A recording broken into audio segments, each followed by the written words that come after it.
Hello, Rattler Nation. Hi, I am Kelvin Roser. We have Marcus Green. That's right.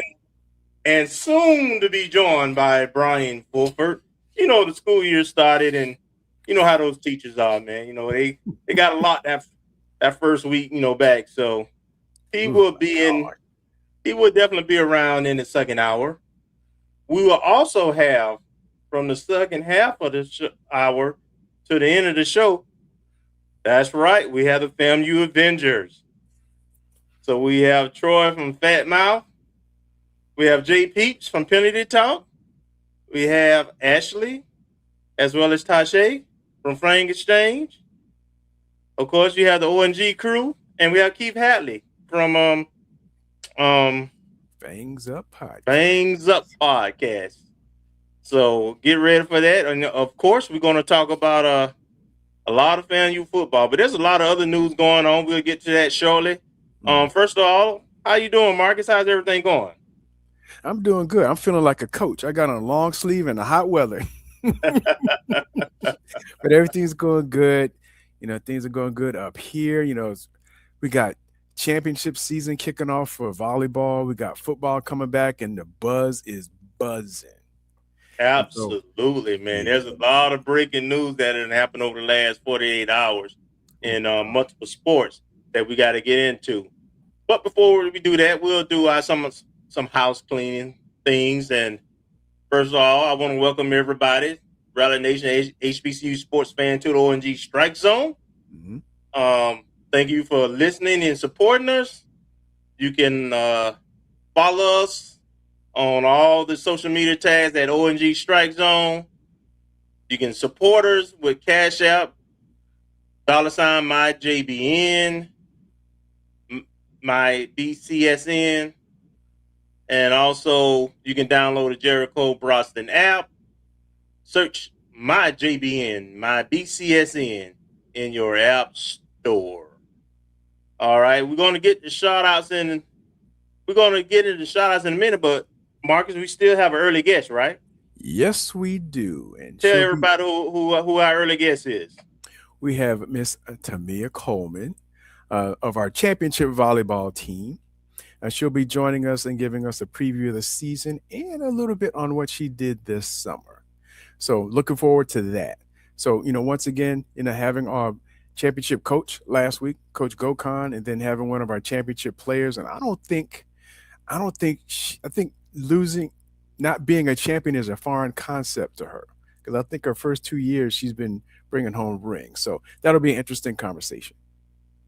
All right, looking forward to that conversation. And also, I want to we left one Avenger out, and I just noticed it. Mr. Campbell, he will also be on with the rest of the Avengers.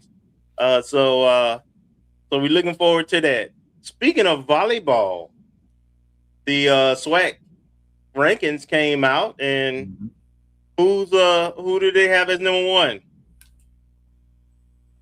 No other than read the shirt. No other than FAMU. That's right. Which two would be expected? We have so much returning.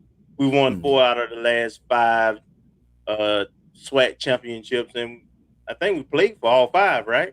I believe we have, and the only one we lost was 2023. Right. I think we lost to Jackson State in that one. Yeah. So, I mean, the consistency, is what it is, and this team, if they get off to the kind of start they're capable of and come together, they will have opportunity like they did a couple of years ago and go undefeated in the SWAC. So I would love for them to. I would love to see them. I've looked at the schedule, and I would love for them to make a similar run to what was that? The 2002 squad that beat Nebraska, who was number 2 ranked at the time. I Mhm. believe that team holds the most win in volleyball program history at FAM. So, Okay. um, Yeah, we had their I'm coach out. stewing, had that Yeah, Nebraska coach stewing all the way up until his retirement. yeah. He couldn't retire until he played us and beat us. Ah, Because yeah, we were one of the only teams that he had a losing record to. yeah. And I don't know if it was Vaughn or whoever. Somebody said that he was campaigning to get us Oh as a yeah, yeah, so he could even his record before he retired. yep. Little old FAMU. So that's the kind of tradition and the kind of winning that we have traditionally done in many sports at FAMU. That's our history. So um, that's why we brag different. All right, we're gonna get to the shout outs right quick until our we got leave that put that back up there.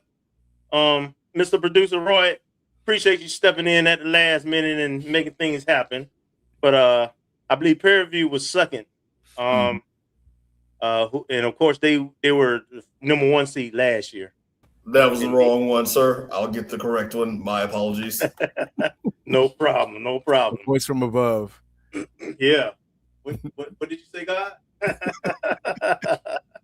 But yeah, we'll start out with the shout outs. And first up, the high. Of course, I jumped in at 5:30 early today. I was excited. I knew the Avengers was going to assemble. So, Ken Rozier, what's up, Ken and Alex? We got Kevin Butler in the house. What's up, Kelvin and wife? We got J Max, Jimmy McDaniel. What's going on, J Mac? We got Mr. Gilbert in the house. What's going Mhm. on, all Benny? And Mr. Gilbert, I think he probably got somebody moving into the dorms, if I'm not mistaken. All right, then we got Miss Williams, the high in the house. Hey, There's that Melissa. preseason poll. So yeah, and that makes sense. This poll makes sense. The top five definitely. They're traditionally the top 5 teams that compete for the SWAC championship. We played Jackson State for it a few times. Um, Alabama A&M is, as Coach said last week, one of the up and coming programs. Peer Review was the 1 seed last year and defeated us when we played them until tournament time. And then Alabama State is a traditional power. They've beaten us in the regular season a couple of times. And then Bethune was one of the more improved teams last year, as well as of course Southern. We played in the championship game last year. So that all the SWAC coaches got it right. I think for the most part, it makes sense. It looks a lot better than some of the stuff they did for another sport. What would you got anything to add, Marcus? Well, I mean, poll, I don't have a disagreement about it. Typically, at least on the side, they tend to, put the reigning champ back as number 1, and it's pretty easy. But in this instance, I wouldn't say that I want to say lazy polling, but I'm surprised that Southern's down. I mean, I don't know all the rosters, but I mean, we played Southern in the championship game last year, so I'm a little surprised that they're maybe not a little bit higher. But considering who's coming back, and we don't know, I don't know if from any of the other teams with all the breaking news with players getting a 5th year. I don't Yes, know if fifth there's year. any. I don't know if there's any players from some of the volleyball teams who are getting, because I think Terrell Owens' daughter played for Prairie View, and I don't know if she was a senior last year, so who knows if she's getting an extra year based on the judicial ruling, or if there are other players coming back. So it'll be interesting to see, especially with that late breaking news. But I don't have a disagreement with it. And Coach Gray did a good job of just simplifying what that 5-year rule is now. And as he stated, that is essentially trying to get 25, 26, 27-year-old out of college athletics. So once either you got 5 years to play 5 instead of what used to be 5 years to play 4. So you got 5 years to play at the collegiate level, and the clock starts either when you roll straight out of high school or you turn 19 and you haven't enrolled, but you turn 19. You got 5 years from the time you turn 19. So that's the new rule, and we'll talk about it real quick. So one of the things at the 220 Club that Coach Gray revealed was that we have a linebacker who's a legend and friend of the show, who was a GA, who's back playing his 5th year. Nayron Jenkins, starting linebacker from the last couple of years. He's back and will be a player on the team instead of a GA. And the good thing is he's been around the team the whole time, so he knows the system because he was helping coach that group. And I'm sure he has a little work to do in terms of getting into peak physical shape. But man, that linebacker room was pretty young, talented but young. We have quite a few because we lost 5 guys last year. Wow. Okay. The only one that came back that played significantly was Justice Cross. Mm-hmm. The rest of the guys who come back, sophomores, freshmen, I think one was a junior, but they have very limited time playing at linebacker. And then we had the transfers, and the guy from Alabama State, I think, Denzel Johnson had played a lot. Of course, he was a starter at Alabama State, but this system is new. And we had a converted linebacker. No, I'm not sure how to pronounce his name. I know it's Gerson. Yeah. Myrtle or something. I'm not sure. I don't want to mispronounce his name. Yeah. He was a tight end last year. He came in last year, so he switched positions, or at least his position was switched. We don't know how that went down, but so I guess the point I'm making I think that's a big addition, because though we had numbers and a good athleticism and size, we did lack some experience, actual playing experience. And that exactly is what Nayron would bring, as well as great ability. I mean, he was just a starter. He was the one that called the defense and got people in place. And when he went on the field, that's when it seemed like a lot of the bigger plays happened. Which is why I didn't understand he was off the field as much as he was last year. But anyway, that's a good pickup. And basketball also had someone that they just late, right before we came on the show. Breaking news. Yeah, Jaquan Sanders. He's coming back for his 5th year.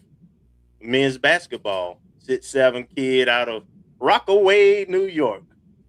So he was our big shot guy.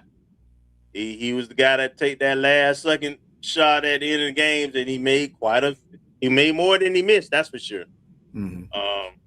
So that with everything we've added, we got 3-7-1, 7-2, 7-3 guys, and we got a couple of 4-star, one a freshman, one a transfer.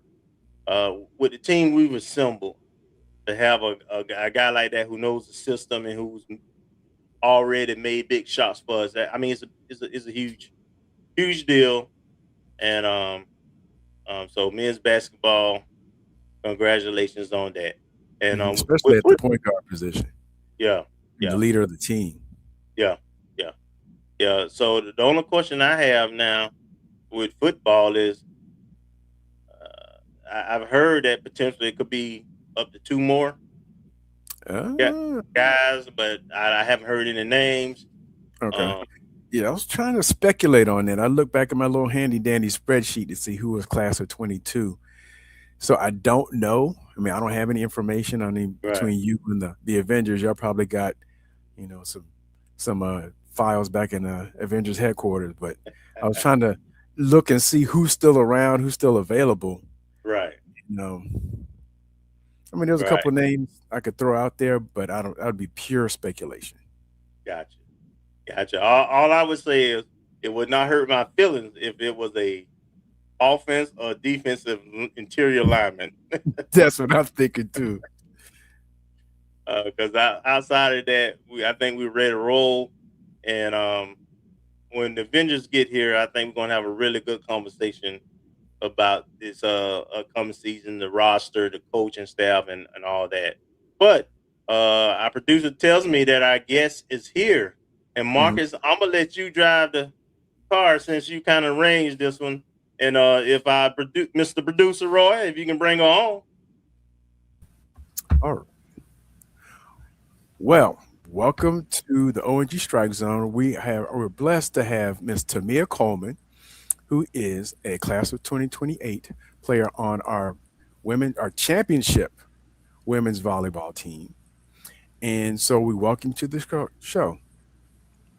Hi, thank you for having me.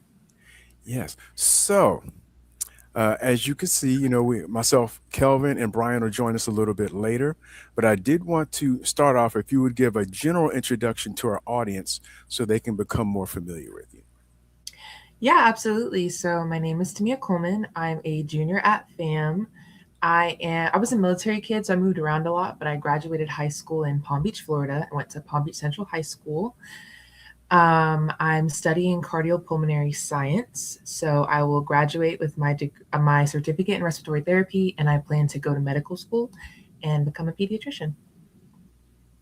All All right. right. Well, thank you. Kelvin, do you have any questions? Absolutely. First of all, um, kind of talk about how the off season has been for you, particularly the summer. How's everything been going? What kind of activities have you, as well as the team, been participating in? Yes, so this past summer, I was blessed to receive an internship at Johns Hopkins. So I was not in town, I was in Baltimore for the summer. I Oh, was doing research at the Bloomberg School of Public Health in adolescent mental health, but the team was in town. They were practicing. I heard that lift was really tough. They had some tough lifts and open gym. That's typically how it is during the off season. We'll have open gym every day whenever we can get court time and we can get the nets up. And personally, since I was in Baltimore, I didn't have a real like official team to play with. So I was in the gym. I played at the rec a couple times with just Johns Hopkins students. But it was really mainly focused on strength training, being in the gym, making sure that I maintain staying in shape to be able to play in the season. okay. Kind of talk about the. I love academic Mhm. scholars and full robust student athletes. So talk about that experience. How was it? It was absolutely amazing. I loved my time in Baltimore. I loved my time at Hopkins. It was, like I said, it was in the Bloomberg School of Public Health. There were 24 of us, I believe, 24 of us from across the country. And we all were assigned our own research project. So I was in the Center for Adolescent Mental Health. My project was on the impacts of peer mentorship on the development of resilience in adolescents from low income urban areas. And I got to do qualitative research on the Heart Smiles Baltimore program, which was essentially a mentorship program for Baltimore City youth, where they had adult and peer mentors. The youth would come in and receive professional development, development, mental health education, things of that nature. And I kind of looked at the impacts that it had because at the end of the mentorship, they were interviewed. And I got to look through the interviews and kind of highlight common themes. And we found that discipline, close relationships, and I forgot what our third outcome was. It was supportive relationships, discipline, and something along those lines. But overall, just examining how the aspect of mentorship could impact children from low income urban areas because they oftentimes don't have those types of people in their lives to influence them and to break generational cycles. So it was incredibly rewarding. It's something I'm very passionate about myself. Health equity Yeah. is something that brings me into the medical field. And I met amazing people, a lot of Ivy League students. I was the only HBCU student, which was very rewarding to Wow. represent FAM, to show people what an HBC was about, to show people how capable I was and how rooted I was in my identity. And I absolutely loved every second of it. That is beautiful. How many weeks was that? It was 8 weeks. It was the entire summer. That is awesome, man. Congratulations on that. Keep going. Thank you. Go ahead, Marcus. Yes, and actually, hopefully, if Roy can get it up, I do have your Instagram post showing your presentation. How did you enjoy Baltimore? I loved Baltimore. I loved the DMV. I was everywhere in the DMV. I was everywhere. It's a beautiful city, beautiful people. I've always been more attracted to the city life. I've grown up in more like suburb, rural area in my life, and I love the city. There's just so much to do, so much to see. It's so lively. I loved the campus. Hopkins campus was amazing. It was beautiful. The commute, even, I was obsessed with the commute, just being able to see the differences throughout the city. I also got to I went to New York, I went to Philly, I went to DC. I explored for sure. Now, you mentioned you played, I guess, recreationally with some of the Johns Hopkins students. Do you think that's a bit unfair of you to be playing against people off the street and you're just like slamming on them? I refused to play front row. I played back row the whole time, and I'm a middle, so it was like it made it a relatively even team. I accidentally hit someone in the head though, so then I was like, yeah, I'm gonna stop hitting. Okay. Now, as it relates to the volleyball, and I guess you guys are aware of the news that the SWAC, I guess it's the SIDs and the coaches, has anointed FAMU as the preseason number one. Mm-hmm. And before you came on, and maybe you may have heard that if I recall correctly, because I'm kind of I like to follow recruiting, that you came in class of 24. Mm-hmm. So you've not experienced, you've been ringed every season you've been at FAMU. So now you have the target. Well, I guess you had target last year as well, but the target on your back. And what's the general team feeling about having that preseason accolade? Definitely confidence. I think more than anything, it just kind of establishes the expectations of the season. We understand that target is on our back, but we're not necessarily intimidated by it. It kind of drives us and pushes us. We have a team identity of pushing ourselves to be the best regardless. So with the preseason polls having us at the top, it's kind of already how we cater our practices, if that makes sense. Like we act like we want to be at the top, and then it kind of shows in the way that we're being ranked. So I think it kind of just brought a lot of confidence and excitement for the season to see how teams react to our consistency and being in the winning few groups of teams. Okay. Thank you, Ms. Coleman. Kelvin? So I want you to talk about your particular position. I heard you say what it was, but kind of explain to the novice watchers who don't know all the intricacies of volleyball, your position and what your position primarily does. And then talk about your team, your teammates, and some people that we should be looking out for, and and how the fall practice up until now. I know you got a scrimmage coming. How's it been going?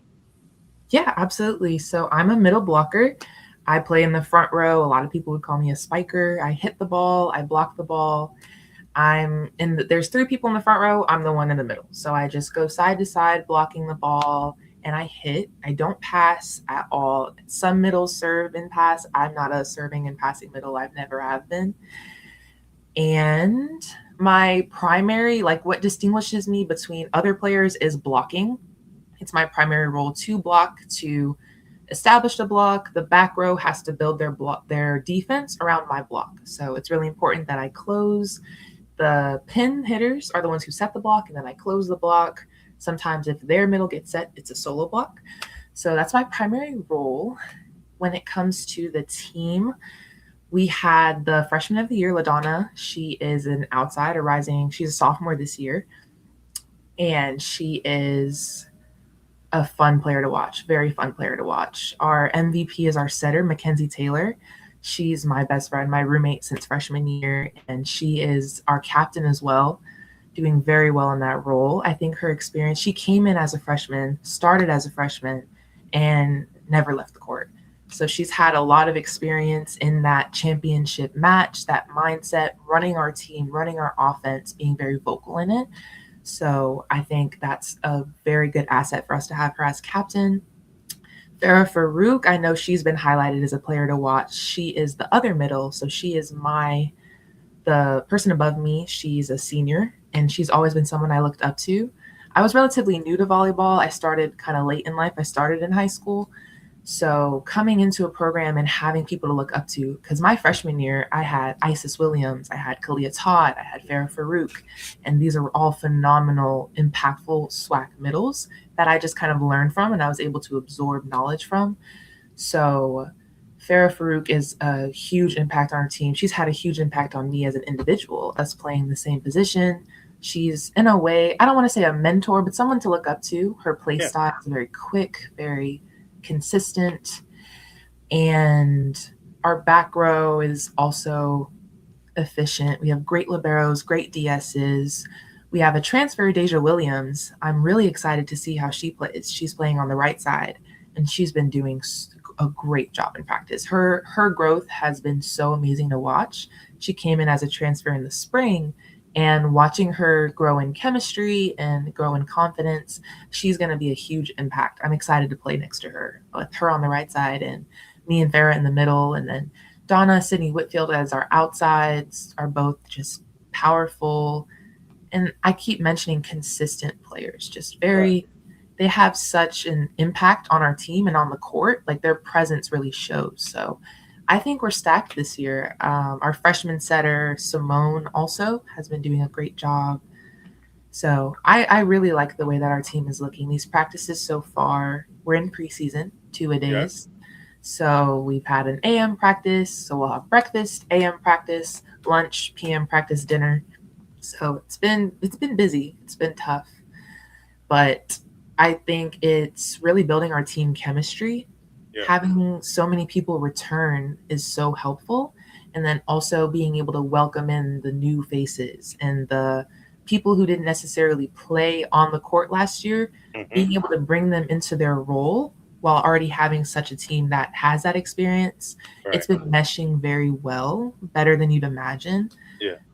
Because the people that we already had are so influential. And we have a team culture and it shows, and it's very easy to catch on to. So it's been going very well. Well, absolutely. The best teams are player-led, and having that leadership who has done that and been there absolutely is a great sign to get started with.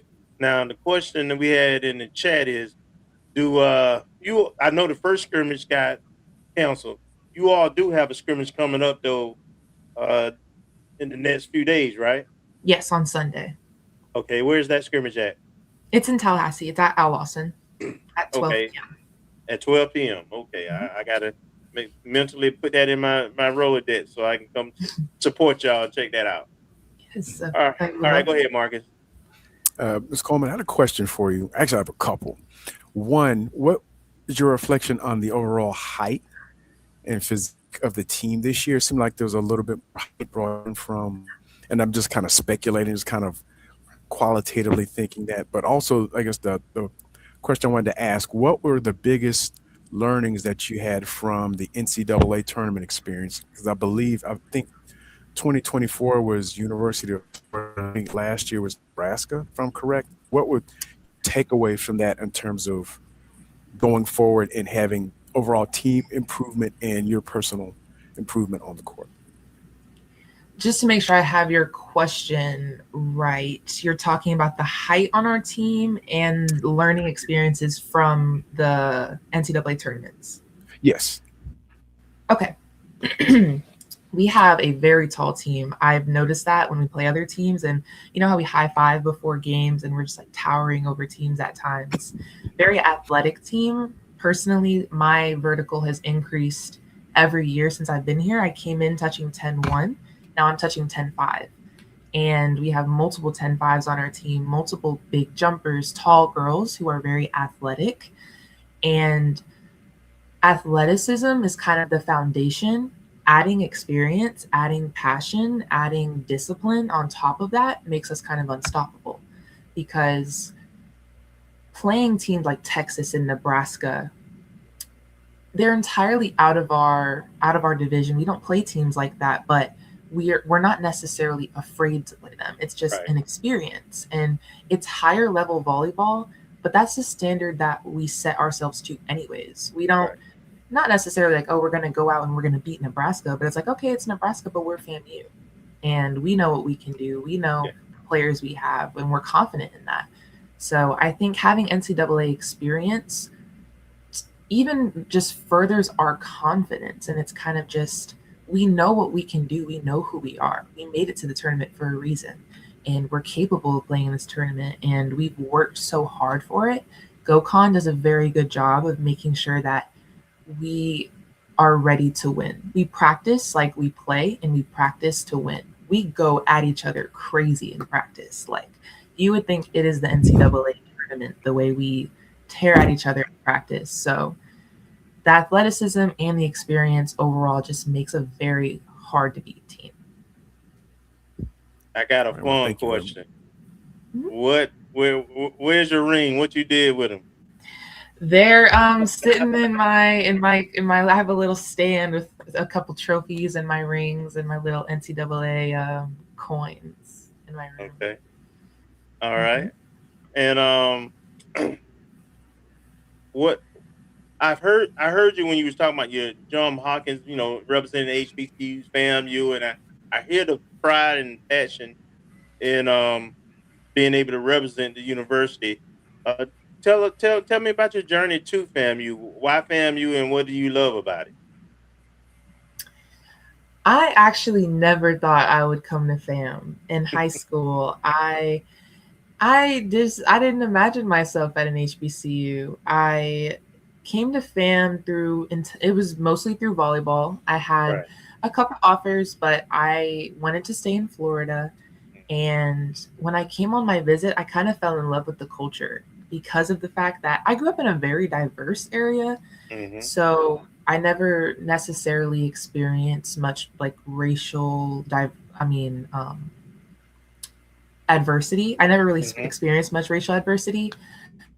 And I didn't necessarily have, like, my identity as a Black woman wasn't a big part of who I was. And I thought that going to an HBCU was so, like, you had to be so into it.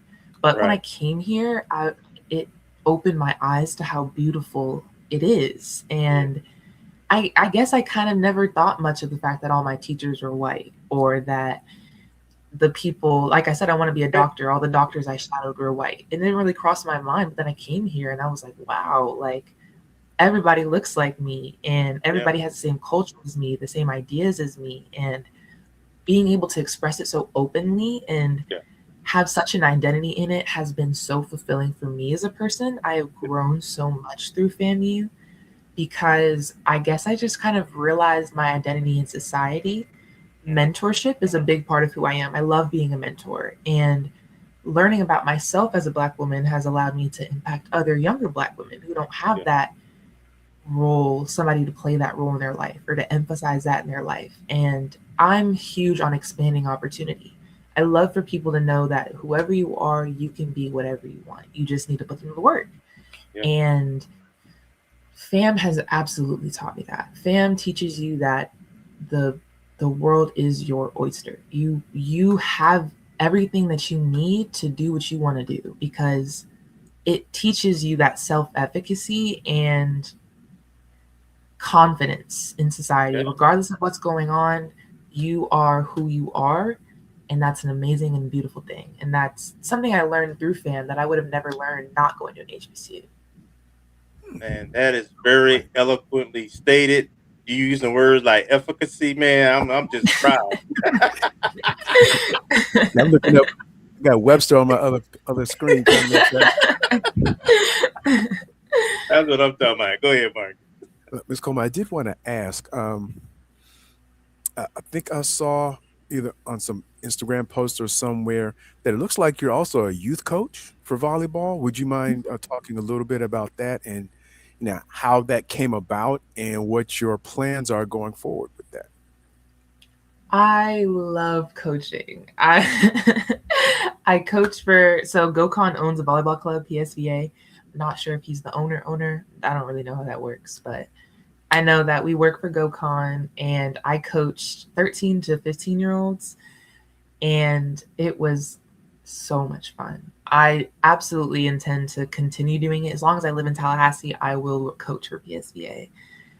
And just as a D1 athlete, I think I have a unique perspective to teach younger athletes because I'm in it. I'm actively in it. I'm at almost the highest level that you could play at. And the lessons that I learned along the way, I'm able to teach them immediately, if that makes sense. Because it's like, as I'm learning, I'm impacting rather than in reflection or kind of being a male coach teaching younger girls.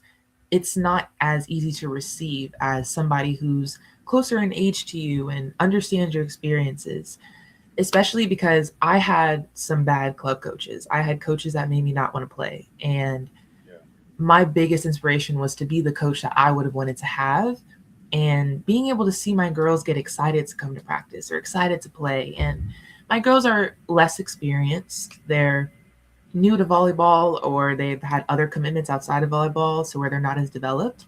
So being able to establish a love for learning, a love for the sport is so rewarding. And as a middle, it has been interesting to teach other positions because as a middle, I don't serve receive, but I have players that struggle in serve receive.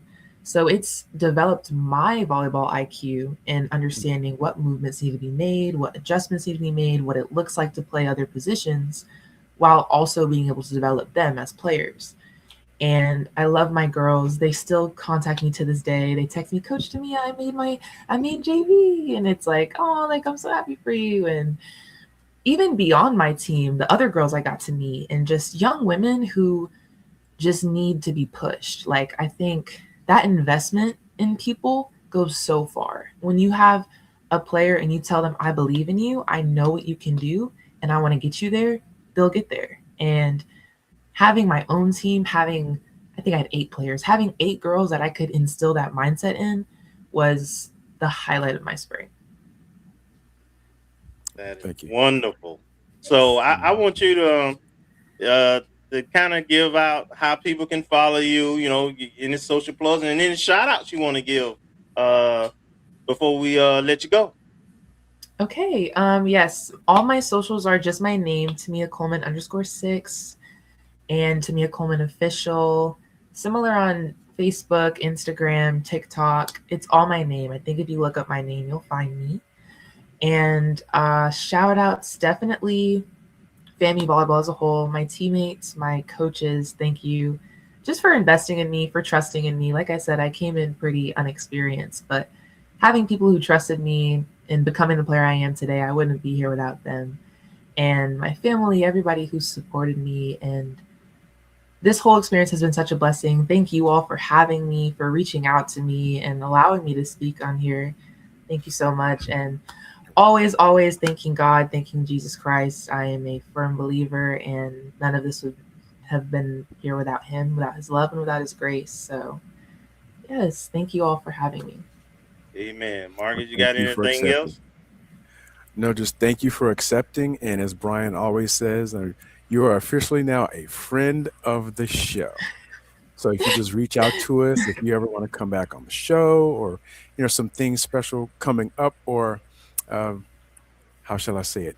When you guys get your NCAA bid, you can come back on the Heavy show. On win. Yeah. There you go. So, open invitation. This. Yeah. That's right. Amen. That's right. But so thank you so much, and we wish you well this season. We can't wait to see how things turn out. Can't wait to see your next research project. whether it be Johns Hopkins or somewhere else, but looking forward to seeing how things play out for you in the future. Okay, thank you all so much. All right, let's go volleyball. Bring it up. All right, Mr. Roy, you can go ahead and take us out.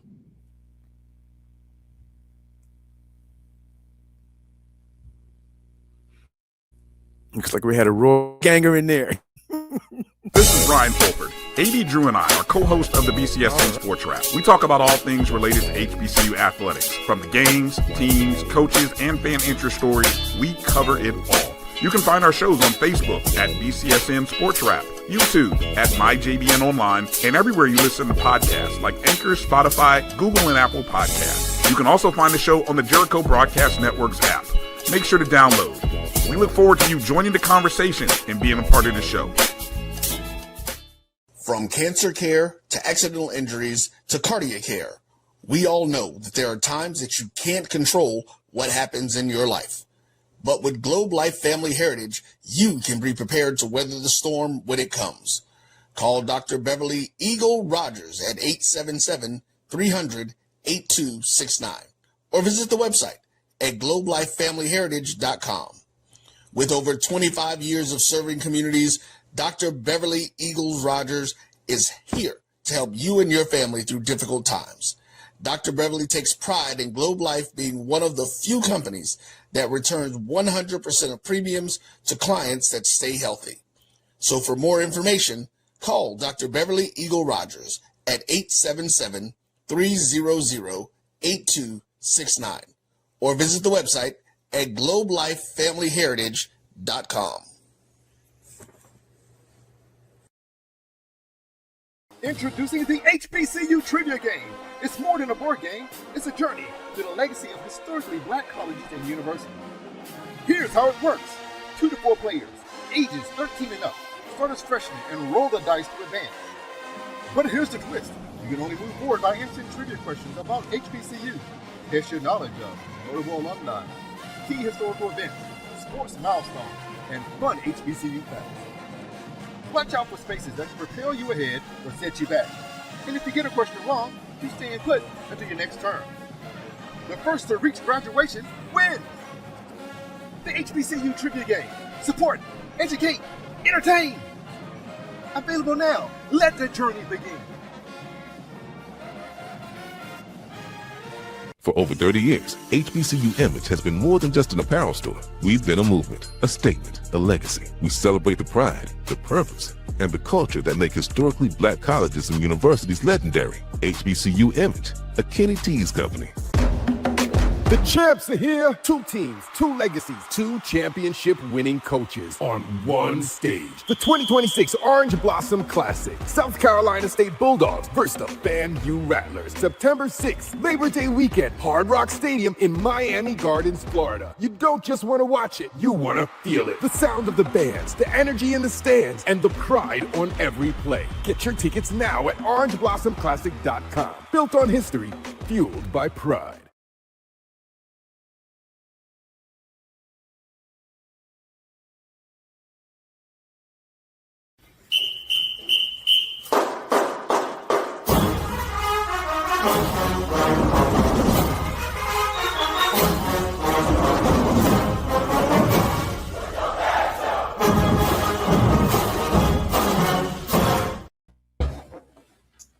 All right. It's that moment. It's that time of the show. Welcome back to the ONG Strike Zone. Man, that was gracious. Hold on, something ain't right. There we go. I'm coming up forever. Like the opening of a Marvel movie. Everybody hold on. Let me. Kelvin, you forget how to throw the show to a commercial? I mean, no, I Kelvinized it. You what? You know, I don't throw it like you. I throw it like me. All right, throwing balls in the dirt. You know, the producer trying to figure out what the hell is going on. I wonder why Keith was face was showing up. Exactly, you threw me off for a second. Hey, you know, I don't do the technical background stuff, so you know, I don't understand the impact. Yeah. All right. Well, hey, good to see everybody. Tache, Troy, Mr. Campbell, J-Peeps, Ashley, and Keith. Your neighborhood-friendly Avengers back again, all lined up, ready to talk about the 2026 season. Everybody got the script, right? Everybody, Kelvin, you sent it to everybody. Everybody knows what's going on. Oh, Lord. No. Where's the script? I sent the link. Don't say it. All right, I wasn't gonna say This nothing. is improv. We do improv around here. Oh, Yeah, we Rattlers. We can handle it. Okay. We talking FAMU football. I mean, Good stuff. Okay. Here we go. Give me a second. I'm going to get my stuff together here. Make sure I see what's happening here. All right. Let's kind of start with the 2026 season. Let's kind of start with the coaching staff, right? A lot of stuff before we get into talking about the schedule and the teams and all that kind of stuff. We know Coach Quinn Fordham Gray made some great hires in terms of this coaching staff. So we'll kind of go around the horn and kind of start with everybody's thoughts on the coaching staff and who is, in your opinion, the most important hire that Coach made. And we'll start it off with Tache and the. I knew it. I just knew it. I knew it. You were in the top square, Tache, so that's why I had to start there. Why would you ask that last question? You were doing good till you got to that last question. Why would you ask that? What was the last question? What did I ask? What was the most? They're all important. Yeah. They're all important. They're all important. Blame the show producer who wrote the question. I'm just reiterating what the producer. Boy, Wow. this team ain't going nowhere, man, because we ain't together. Okay. We throw each other under the bus. I'm gonna do it though. I'm gonna do it. I'm gonna go with it. Okay, I'm gonna answer the question. This is my opinion. I think that the most important hire is gonna be our defensive coordinator. That's my opinion. I think that we've gotten away from FAMU football as it pertains to defense. I think we've kind of gotten acclimated in not the best way to that swag finesse type of play. And so I think that we need to get back to that dark cloud defense that we knew, that we know of. And I expect that our DC is going to bring that back. I know the success that he had when he was at Bama State, how good he was there and how good that defense was there. So I expect that and greater here. So I'll say that our best hire, in my opinion, is going to be the DC. And I also like what we've seen is there is success in systems, right? Whether it be MEAC, SWAC, whatever that is. We've seen success in systems. You see Chinnisberry, his system that he took to South Carolina State, successful. You see Tremaine Jackson, his system that he took to PV, successful. And what we also see is that systems don't take time. Right. So no matter what the players, I'm not saying that the Jimmys and Joes don't matter, but we've seen that systems are successful. And so I like the fact that he brought a lot of his key pieces from Albany State to FAMU, which keeps a system in place. Right. And I noticed you still call it the dark cloud defense. So you must like that name still. All right. Ashley, we'll keep it with the ladies to start. Ashley, what about you? Well, I mean, she stole my answer. That was going to be my exact answer. If I had to pick one, I mean, if I think about previous successful teams that we've had, no matter who the coach was, defense was a large factor to that. And I think that that's just key for us. Tache said it all already. The last few seasons, we've been considered a lot of things. So we need to get back to who we are, who we know to be, and who we believe Quinn can get us to. So, in my opinion, get away and forget the past couple years. That was a glitch in the system. Matter of fact, that was AI. Now we're back to the regular schedule program, and I do agree that the defensive coordinator and all of his type of defense, the way he will coach. I said this when we had a show months ago that while we do need Jimmys and Joes, I'm a firm believer in coaching. And I do believe real coaches can develop, even if it's not the best player. And if you can get all these players to play together as a team, that means a whole lot more than just having 1 or 2 or 3 or 4 stars who can't bring it all together. So I love the defensive coordinator hire. I'm super excited about that, and I'm ready to see what he brings to Rattler Nation. Nice. Mr. Campbell, anybody other than the defensive coordinator tickle your fancy? Anybody that you like? Well, here's the thing. It's not only the defensive coordinator, it's Chris Cash and Sam Madison. We lost games because of our defensive backs. And I'm going to steal from my homeboy. This, between Chris Cash, Sam Madison, and Ron Lewis, FBI will be in place. And as Terrell Buckley said, that means football intelligence. Because we lost games on defense because of lack of football intelligence. Yeah. So just the fact that those 3 men, as they say, the GPA automatically went up when they walked in the room. So those are the things when I look at it, because with Ryan Lewis's defense, like Tache said, so you got a scheme, but you got Chris Cash, who also was defense coordinator for Albany State, that is specifically coaching the safeties. Okay. Then you've got Sam Madison. Now we're talking technique, because one of the things, again, and I'll just have to use that, shout out to Coach's Corner. When you have guys like Coach Buckley said, I'm actually coaching the cornerbacks. Guess what Sam Madison is doing? He is showing technique because he knows how to play the position. So that alone, that confusion that we saw in the Valley game, that confusion that we saw in the Howard game, the confusion that we clearly saw in the Bethune-Cookman game. Yeah. You know, you're just not going to see that with this defense. So for me, it's the whole, not just the sum of the part. All right. Troy, how about you? They didn't leave very much meat on the defensive side of the bone, but how about you? Y'all sure y'all want to hang with Eddie Kane? I mean, you tired of getting put in headlocks by the 2 girls?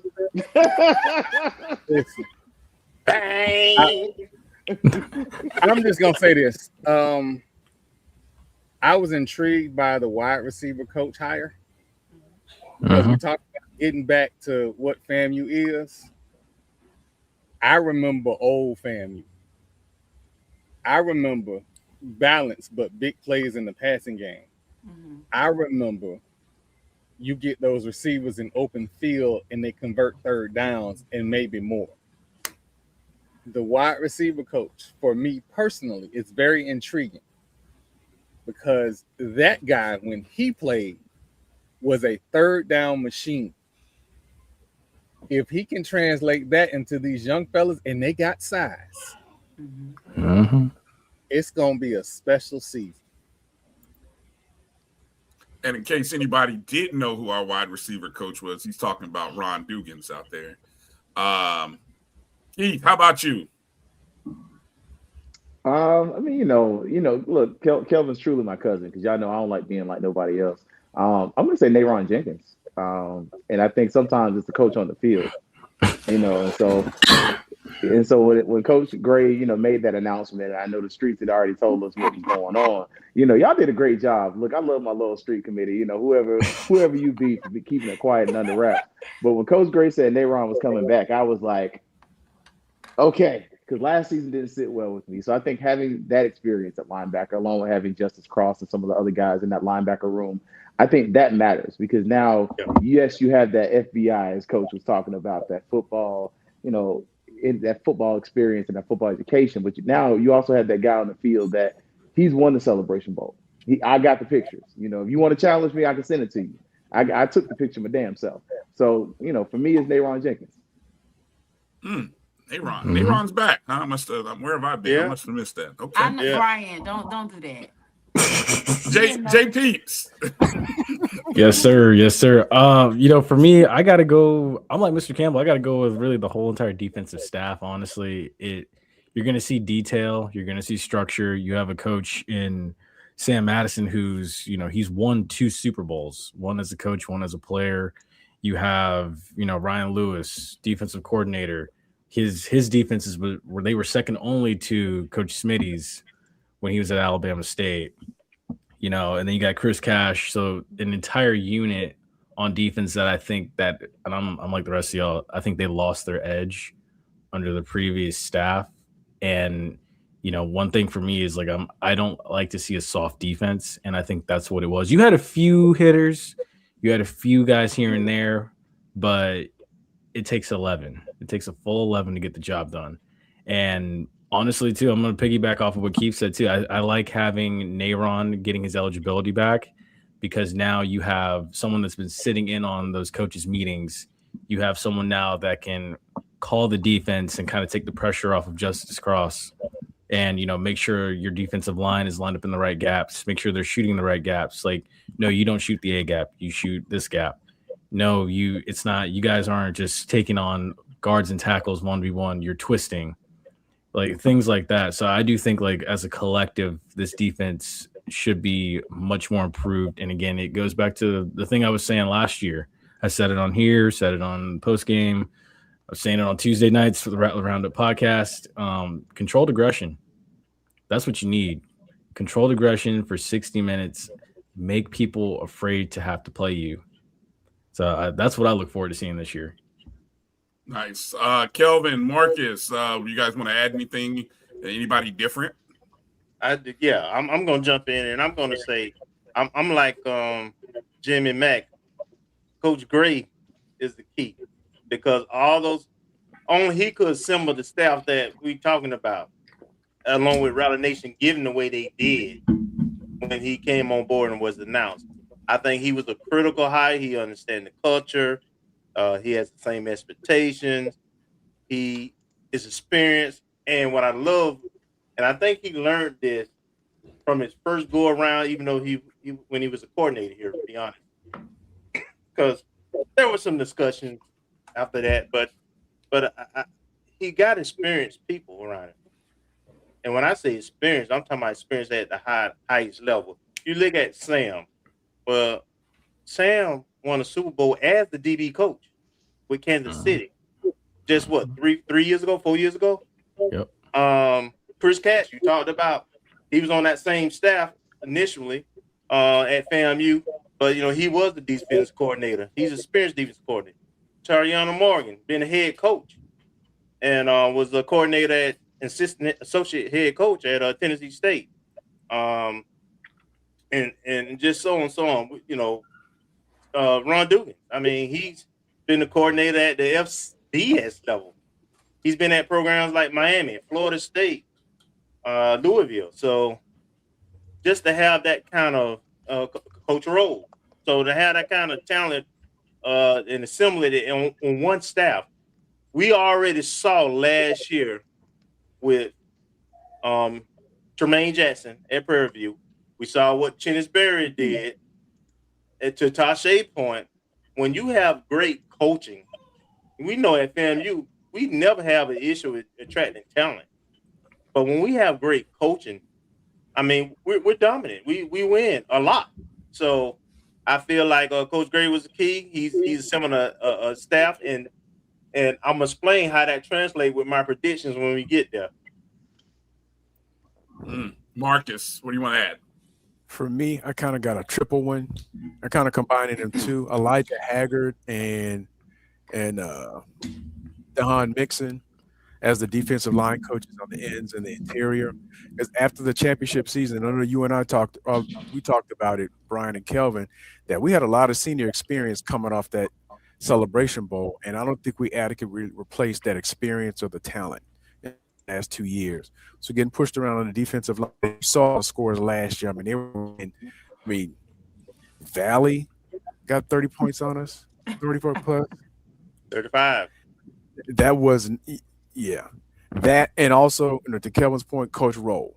I mean, I'm already seeing it. I'm a little behind on my spreadsheet, but I'm already seeing some impact of having him as the high school relations coach and just getting back into South Florida. And there's a couple Instagram pictures of Coach Gray down there at Dillard, making the rounds. I'm assuming, when he was down there for the Orange Blossom Classic PR tour, but you're seeing reaching out and having that connection across the state and having a high school legend across the state as your head of high school relations and helping to either initiate recruiting efforts or to mentor the graduate students over recruiting and introducing people, I think that'll bode for years to come. And also seeing, I don't know if they're reaching back to the strategy they had, even though you can't really use it now since there is no typical red shirt now, but reaching down and maybe getting some players who are under recruited from the South Florida area and bringing talent in the pit, in the black hole, so they just spring on people when there's their time to shine. Good stuff. Everybody, let's transition from the coaches to the actual players. And we're going to talk about the new players. A new player that you're excited to see. And I'm going to take the QB1 off the board for everybody. So no, I'm going to take that off the board for everybody because that's the obvious one, right? I think we can all agree that would be obvious. Now, did anybody happen to notice our QB1 was left off of the Black College Football Player of the Year watch list? Yep. Did a whole show about it yesterday, right, Troy? Yep. Somebody got to explain at least something.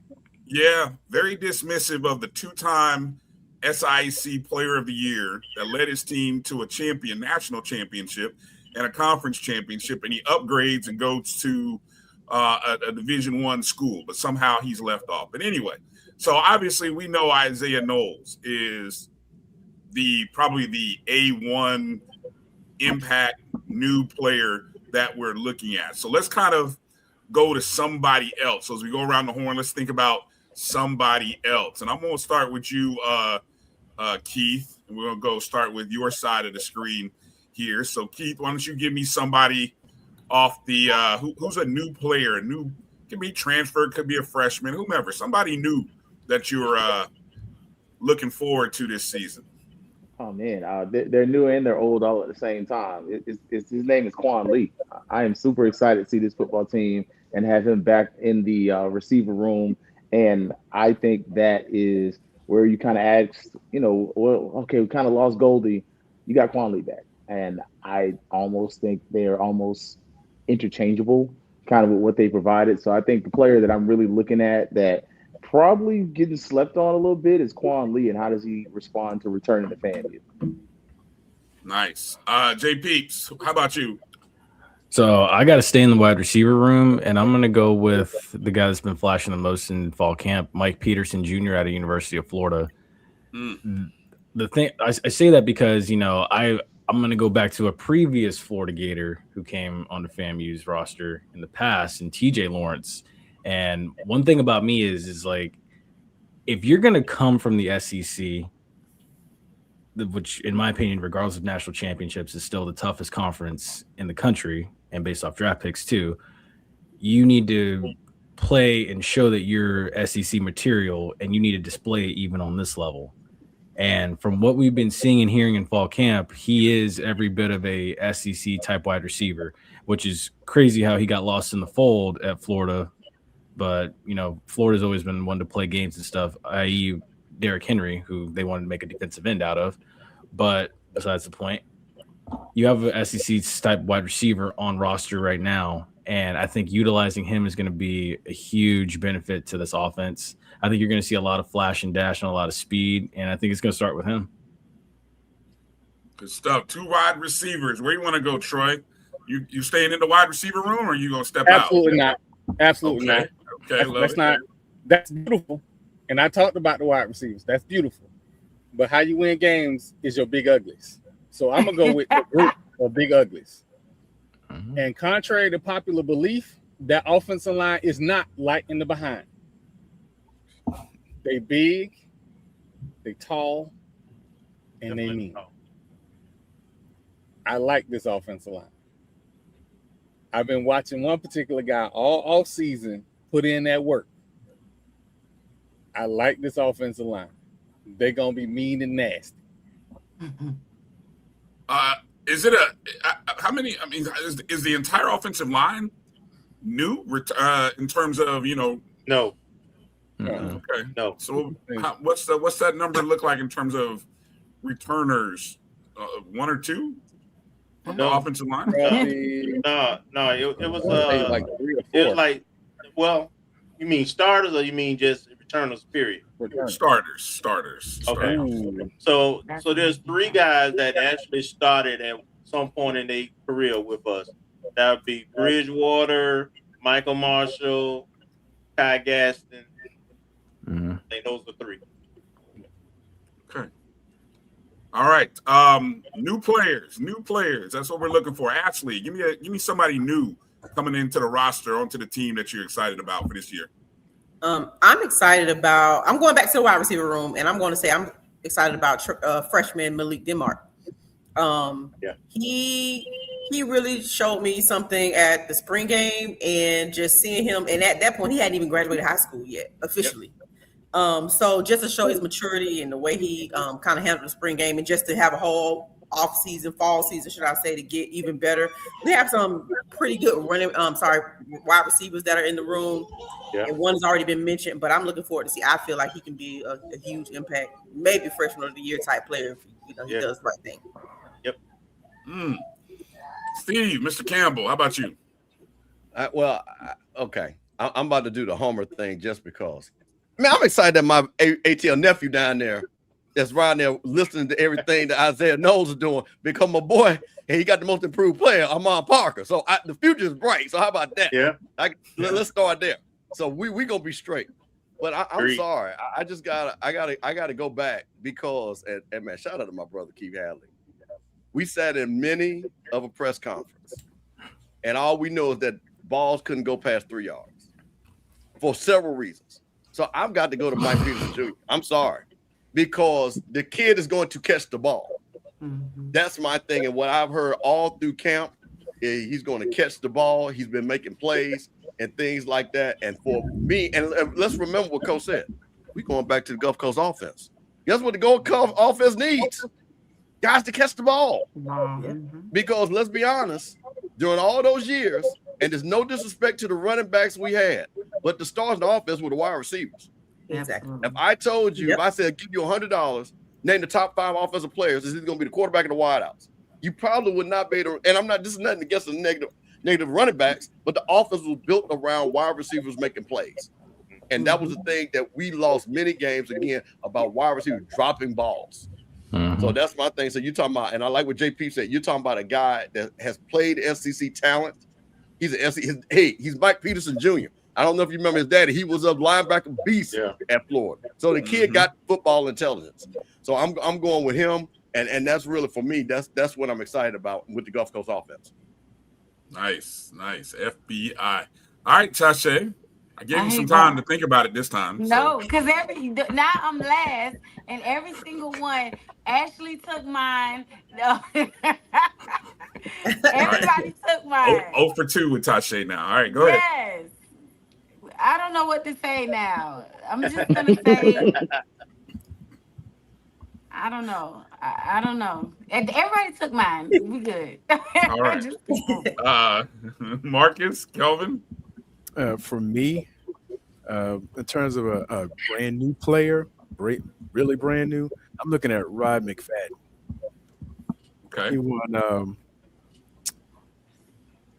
Player of the Year, Dade County Player of the Year. I can't remember which classification, but coming out of Miami Northwest, and he was kind of slept on, and then it just came up, and for us to get him, and hopefully it'll bode well. Now I don't know to what degree he's going to get into the starting rotation, but I'm really excited about that. Once I get to my point earlier about getting pushed around, and he's listed at 6 foot 310, and right now I think that makes him, in terms of weight, girth, that makes him, I think, our biggest defensive lineman.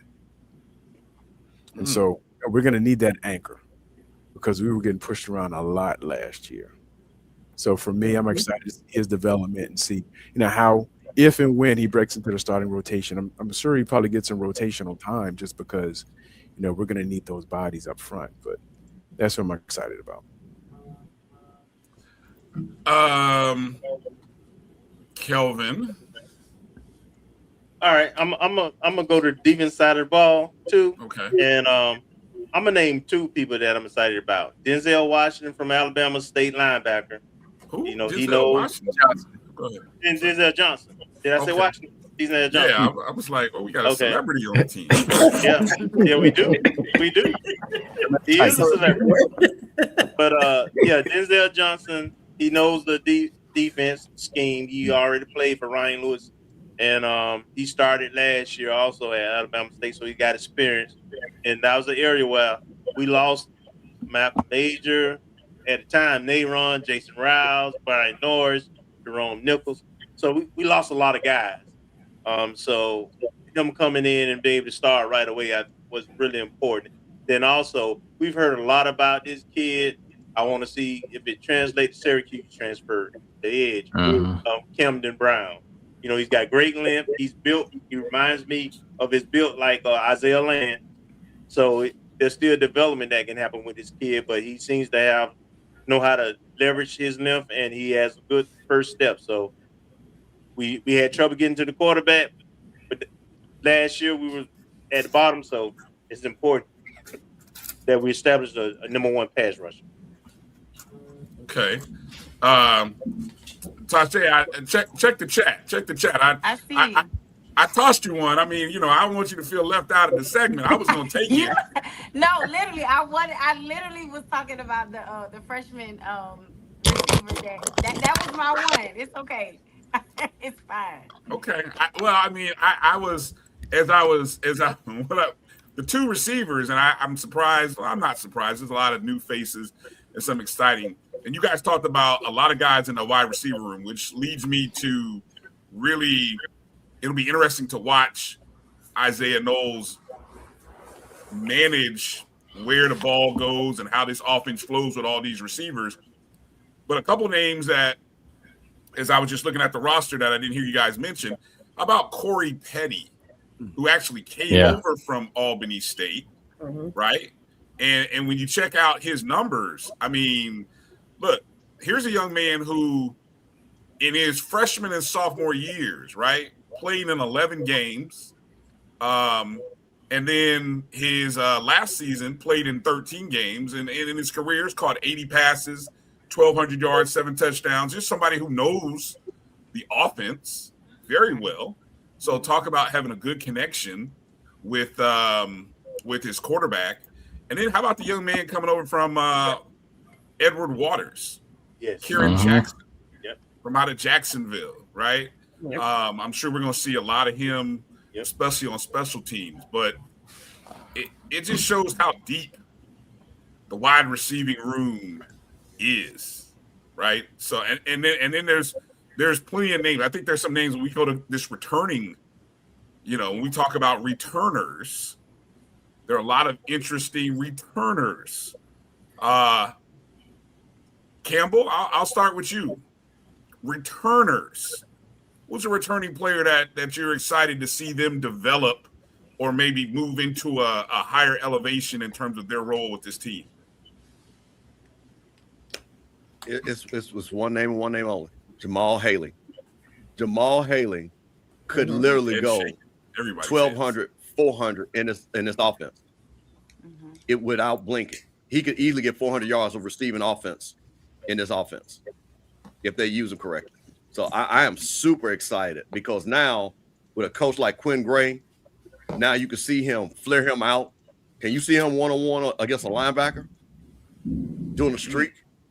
I mean, it's not happening. It's not happening. So I think this is just a great and what I like about it was whatever coach, because he was in the portal, remember, let's not forget that. He was in the portal. And clearly Coach Gray told him, let me tell you how I'm going to use you for a couple of things. A, for you to play, and B, potentially get you to the next level. Because he has that type of third down back potential to get on a team. So, man, I'm super excited. Jamal Haley, 100%. J-Peeps, how about you? He stole mine. I was going to say the same thing. All right. I will say, like, looking at him from a physical standpoint in the spring game, he's changed a lot for the better. And I'm impressed. I'm blown away. Like, he's toned up, gained more muscle, exactly what you want out of a speedy back. Honestly, he's balanced. Honestly, reminds me of Alvin Kamara. But yeah, I'm like Mr. Campbell. I think he's a Swiss Army knife. You can do so many things with him. You can run it in between the tackles. outside the tackles. You can use him in screen game, put him out wide, probably in the slot, motion him out to like the X. And, linebackers, it would be foolish to put a linebacker on him, but I think some people in this conference are actually going to probably do that, which I hope they do, because that's a touchdown all day. But, yeah, that's my guy. Yeah, Jamal Haley.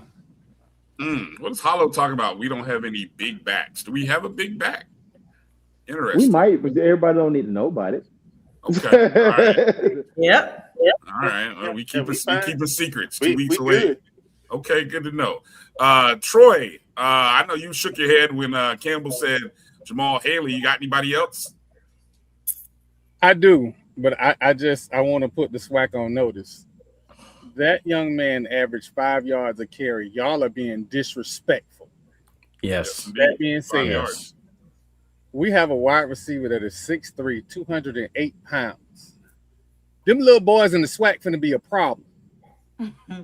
6'3", 208, Ace Cobb. He got something to prove.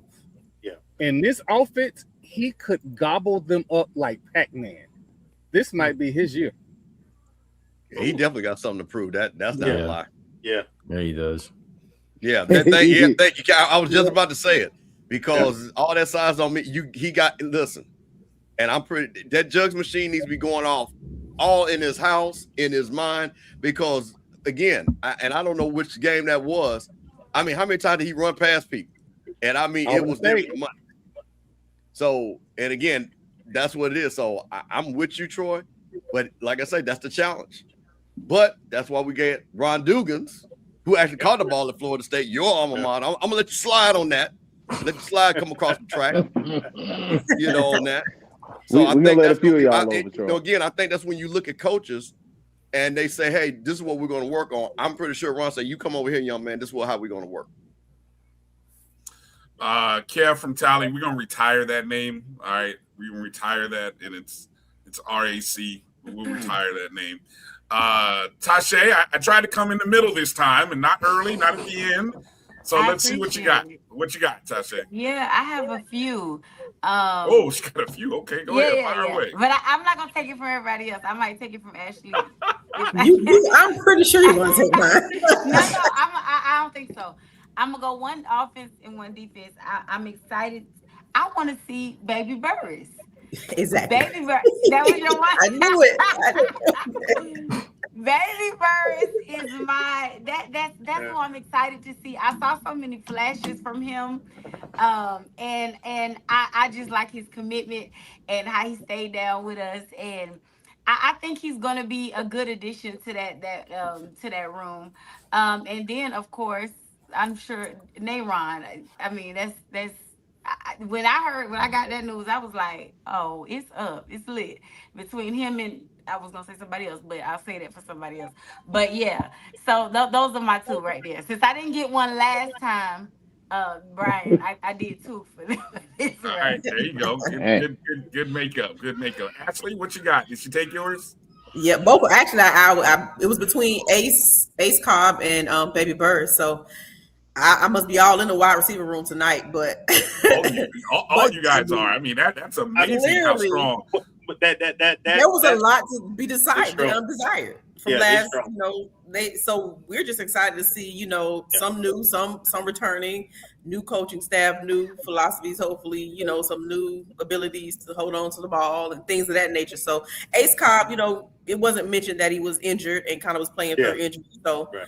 That he does have a lot to prove, but he also has, we're looking forward to him being healed and able to play at full strength rather than trying to nurse injury throughout the season. So I'm hoping to see him, be who I believe he could be, who we all, I'm pretty sure, believe he could be. And then Baby Burris, although he was young and he still is, I guess, technically young, he kind of gave like an old soul to me. He kind of had an old soul from a wide receiver standpoint to me, and just the way he ran routes, the way he would catch the ball, and you still had to tackle him because he wasn't gonna go down that easy. So I like his old spirit on the football field, if that makes any sense, from Baby Burris. Wow. In case you're keeping count at home, of the 15 wide receivers on the roster, we have talked about 7 of them, just in case anybody's keeping score at home. Keith, where you at? I mean, they definitely took mine because y'all know Ace is my guy. I know his mama. So, and I got to check to see if his brother is still in squad at South Carolina State. That's one of the stories. That's an interesting story that nobody might be talking about. If Max is still in the team at South Carolina State, like a lot of just Orlando connections in that game. Of course, the band director of the Marching 101 is a FAMU graduate, Dr. Jamal Nicholas, and also graduate of the Great Jones High School, much like Ace and Max. But my guy is, you already know. I'm surprised. I know Kelvin knows. It's Ritter. Like Ritter is my guy. Like, there we go. and I was glad to see that he was retained because I felt some type of way at the end of the season last year. I felt like he was that guy that had those double middle fingers, and even with the coaching job that we got last year, he never let the effort show. Like you never saw that he just wanted to give up. Like he should have, but you could see where even if the coaches called him to do some little piddly stuff, he was throwing the helmet out there, ready to run on the field, high energy, high passion. And you know, you need those guys with that chip on their shoulders, a little bit of FU that want to run a man over. That one was for you, Hollow. I think that was Hollow in there talking about. Nobody said anything about the tight end. Should we be worried about the room? And there's Keith, right on call. Right on call. Kelvin, Marcus, what say you guys? For me, I'm looking at Justin Bostic. He's coming out of high school, out of Palm Beach Central, if I remember correctly. I think he was one of the top players on a team that made it to, I want to say they made it state semis his senior year. And he had like 2 or 3 returns for touchdowns. And I was kind of wondering if he was going to crack the rotation on the return team. And I don't know, how he compares to the other players, but I think he has the potential. And now, the slate's kind of clean. And I think he got in, at least I remember seeing him a couple games late last season, maybe during the Florida Classic and maybe the Valley game. So I'm waiting, hope to see him crack the lineup. Not sure where the depth chart is going to fall, but that's what I'm looking at to see him get on the field and showcase the talent that he flashed. And Bryan, I'm gonna give 2, and they both play the same position. But since we talked about how talented the wide receiver room is, I'm gonna add a sneaky name, Jamar Taylor.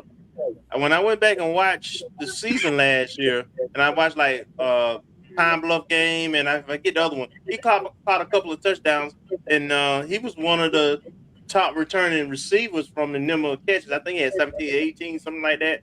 And that's without a whole bunch of targets. So that's another receiver that is a return receiver that, with all the talent around him, probably going to have a lot of one-on-ones and some opportunities. Now, who I'm anxious to see, of course, Antonio Coleman and Darian Jones. We talk about the defensive front and how, we need to be productive there. And, Jones is 6'3", 287. I think he was the one that transferred in from Virginia. And then, of course, Coleman, I think came from Pittsburgh. But, they were both there last year. They were, they were productive. But now we got a different scheme going on. I want to see that talent escalate, right? Both of them got nice limbs, 6'3", 6'4". Jones is 287, so he can play inside and outside. Coleman is a true end at 240, 245. But man, if we get the production out of those two guys, man, with an offense we anticipate going to force teams to have to play catch up, man, that it could be the Billy Joe days. That's what I'm hoping for. All right, good stuff. Nobody said anything about the kicking game, huh? That's a little bit surprising. Maybe PTSD. Somebody mentioned that. What's that? He got PTSD. All right. Well, maybe somebody will bring it up in the upcoming segments. When we come back from the break, I'm going to ask the Avengers how they define success. And we're going to talk about the X factors for this season. We're going to talk about the schedule, the important games, and then what all of you are waiting to hear from this group of esteemed panelists. their predictions. And so get your pens and pencils out, get the markers, because we know some of y'all are going to hold us to these predictions. That's all right. I said what I said, and I said it with my chest. Don't care. Right. Exactly. So somebody I said might, it, and I meant it. some folks might say lies might be told, but feelings will be hurt. So we will see on the other side how this group defines success. Make sure to hit the thumbs up and the like button, however and wherever you're watching the show on YouTube and on Facebook. And we'll be back right after these words. You're watching the O&G Strike Zone right here on the Black College Sports Network. We'll be back in just a moment. Football fans, HBCU football is back in the ATL on August 29th with the Cricket MEAC SWAC Challenge Kickoff presented by Toyota, representing the SWAC, Alabama A&M, and representing the MEAC, Howard, Bulldogs, Bison, the Marching Maroon and White, the Showtime Marching Band, the premier FCS matchup in primetime with a kickoff trophy up for grabs. Join us pre-game for band jamborees, food, activations, and fellowship. For tickets and information, visit MEACSWACChallenge.com.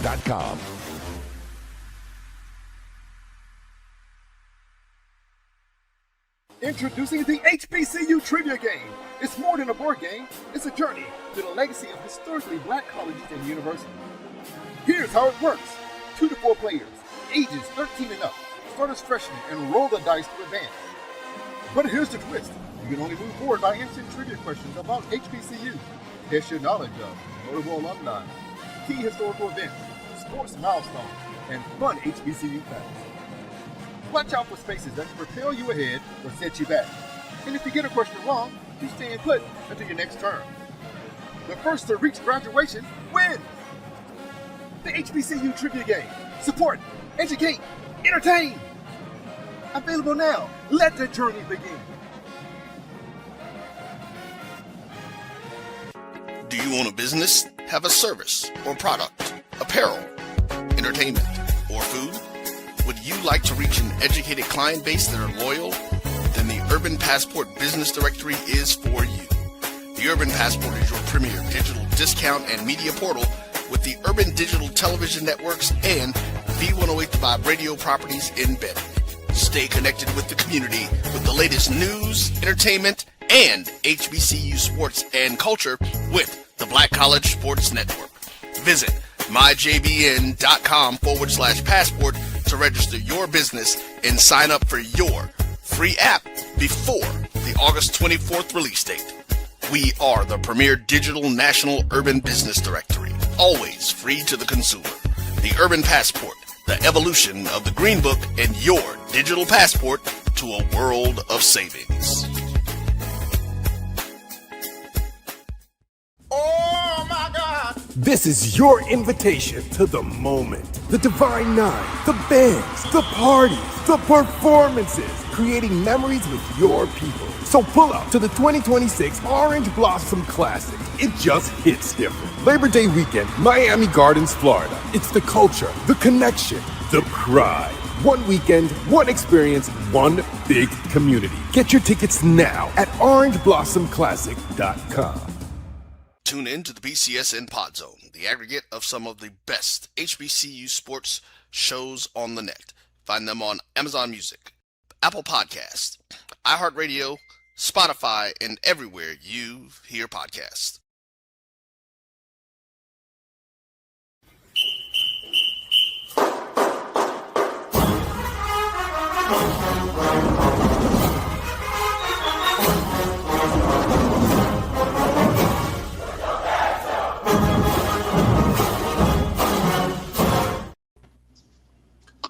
All right, welcome back to the O&G special edition of the Avengers here. Steve Campbell, Troy White, Tache, Keith, Ashley, J-Peeps.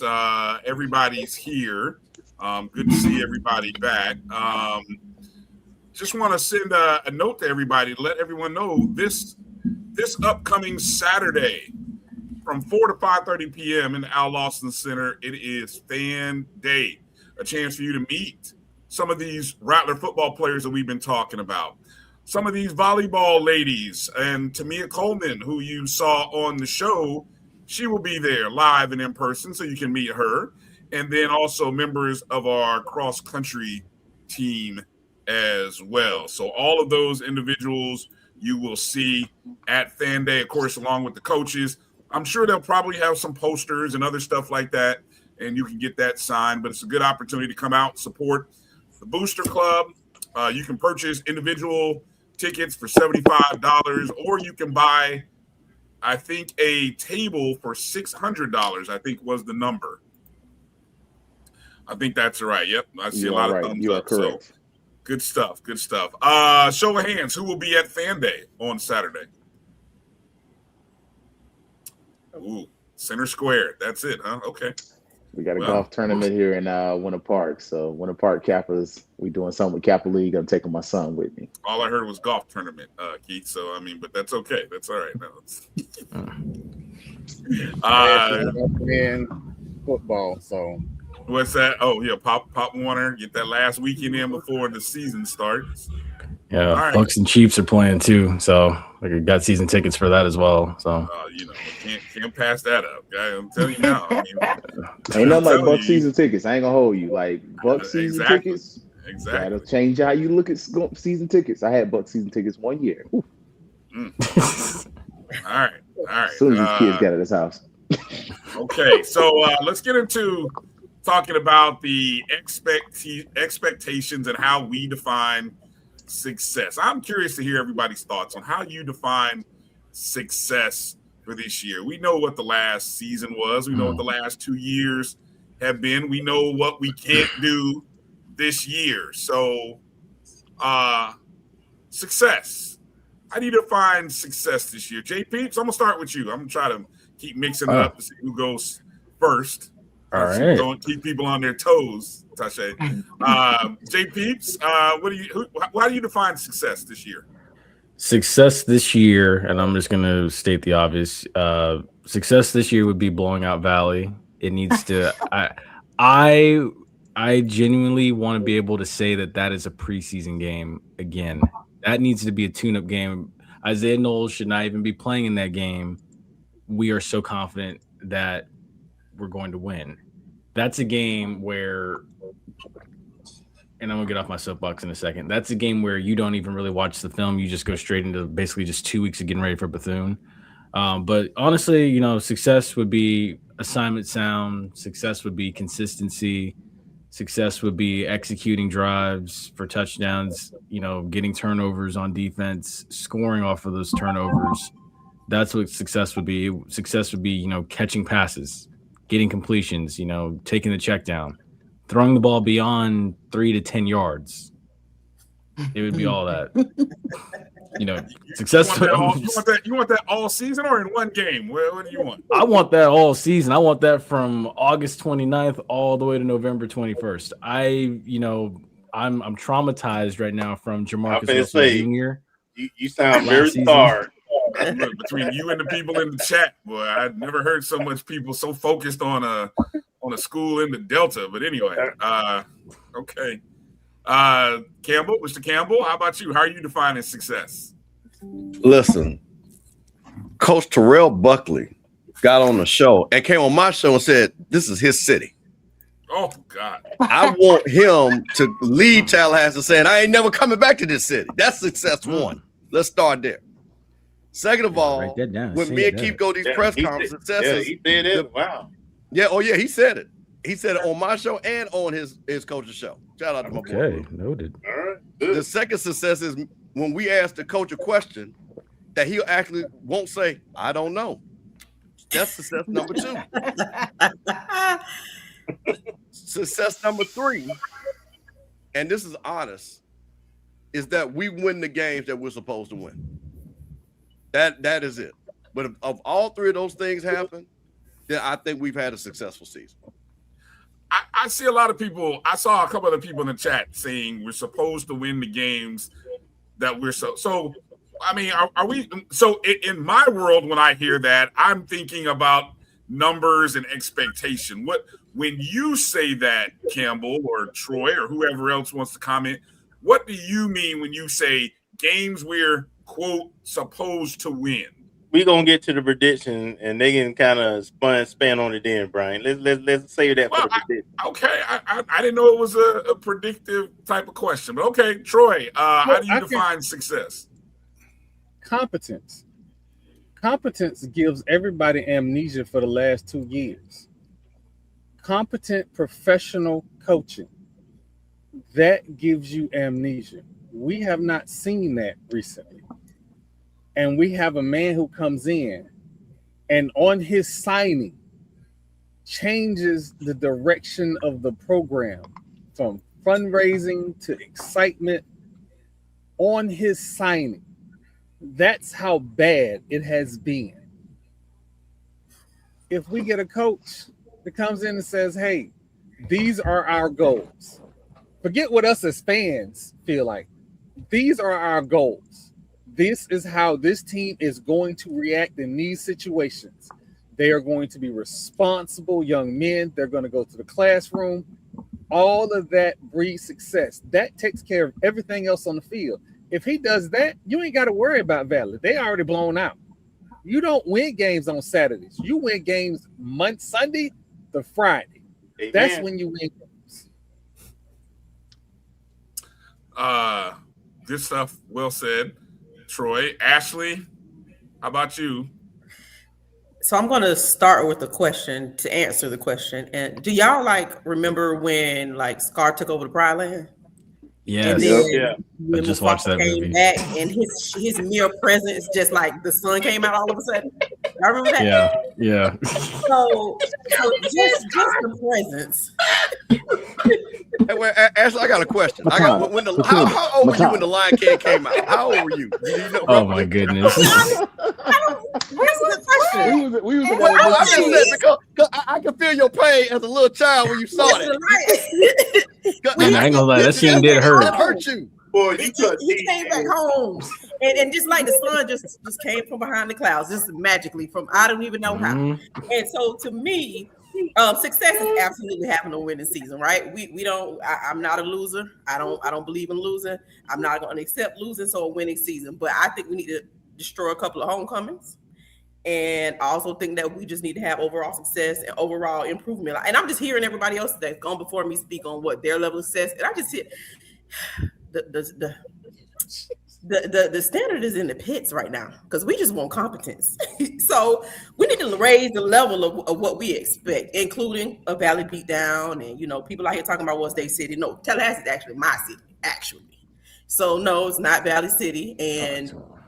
And with that being said, we need to have a winning season. I don't want to put too much pressure to go out here and be undefeated. That's okay. We're not necessarily undefeated, although I would love to see it happen. But what I will say is we need to be who we are, who our coaches, we know our coaches are, and we need to win some games and be some people that we should be and some people that we shouldn't be. That will put the icing on the cake. Keith, go.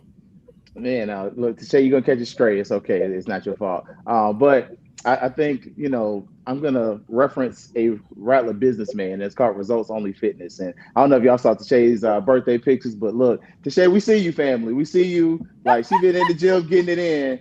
And for me, when it comes to FAMU sports, it's results. Like, I love the semantics, but when we're considering the development, we got what we have at quarterback, and honestly, we have the quarterback of the future. Like, you have a foundation set for FAMU. So for me this year, anything less than 8 wins is a not successful season, but I think it builds the next year. Like, I think this is that year where, that's okay. Don't worry about us. You won't see us in the spring. There won't be any news. But next year, when we come over and Earl is over there screaming in the Georgia Dome saying, we saved the SWAC again, I don't want to hear it.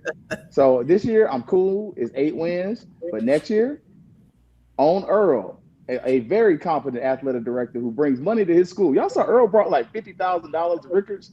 Boy, Earl, you doing the thing. Earl saved the SWAC. FAMU saved the SWAC. FAMU saved the SWAC again in 2027. And that's on Earl. Lord have mercy. Oh my gosh. Got a wardrobe change. that's wardrobe changes. Tache, thoughts? Yeah, how do you define success? I have 3 things I want to say. The first thing I want to say, everybody knows Even though I live in Atlanta, I'm from Miami, right? And there's a young man in Miami. He's now playing for Miami Carroll City. His name is Nick. They call him No Haircut Nick, right? Anybody know Oh, I the saw ma- that. That the boy boy is killer. he's a beast, okay? Yeah. And what I like most about Nick, he was at Northwestern, he at Carroll City now. But what I like most about Nick is that when the game is on the line, he's that guy that the coach can trust to go to. He gonna call it out. He gonna tell you what he gonna do. He gonna say, Coach, this is what we gonna do. He's that guy. We haven't had in the last couple of years that guy. You know, the Bishop Bonnet, that when the game is on the line, Coach, put it on me. I can go and do. We ain't had that guy. So I think that if we get that guy, offense, defense, I think that that's success because I feel like there was no Rattler pride. There was none of that, that guy in any of our previous seasons. So that is one thing I'm looking for. That's success to me. That means that something has hit the field house, has hit our players.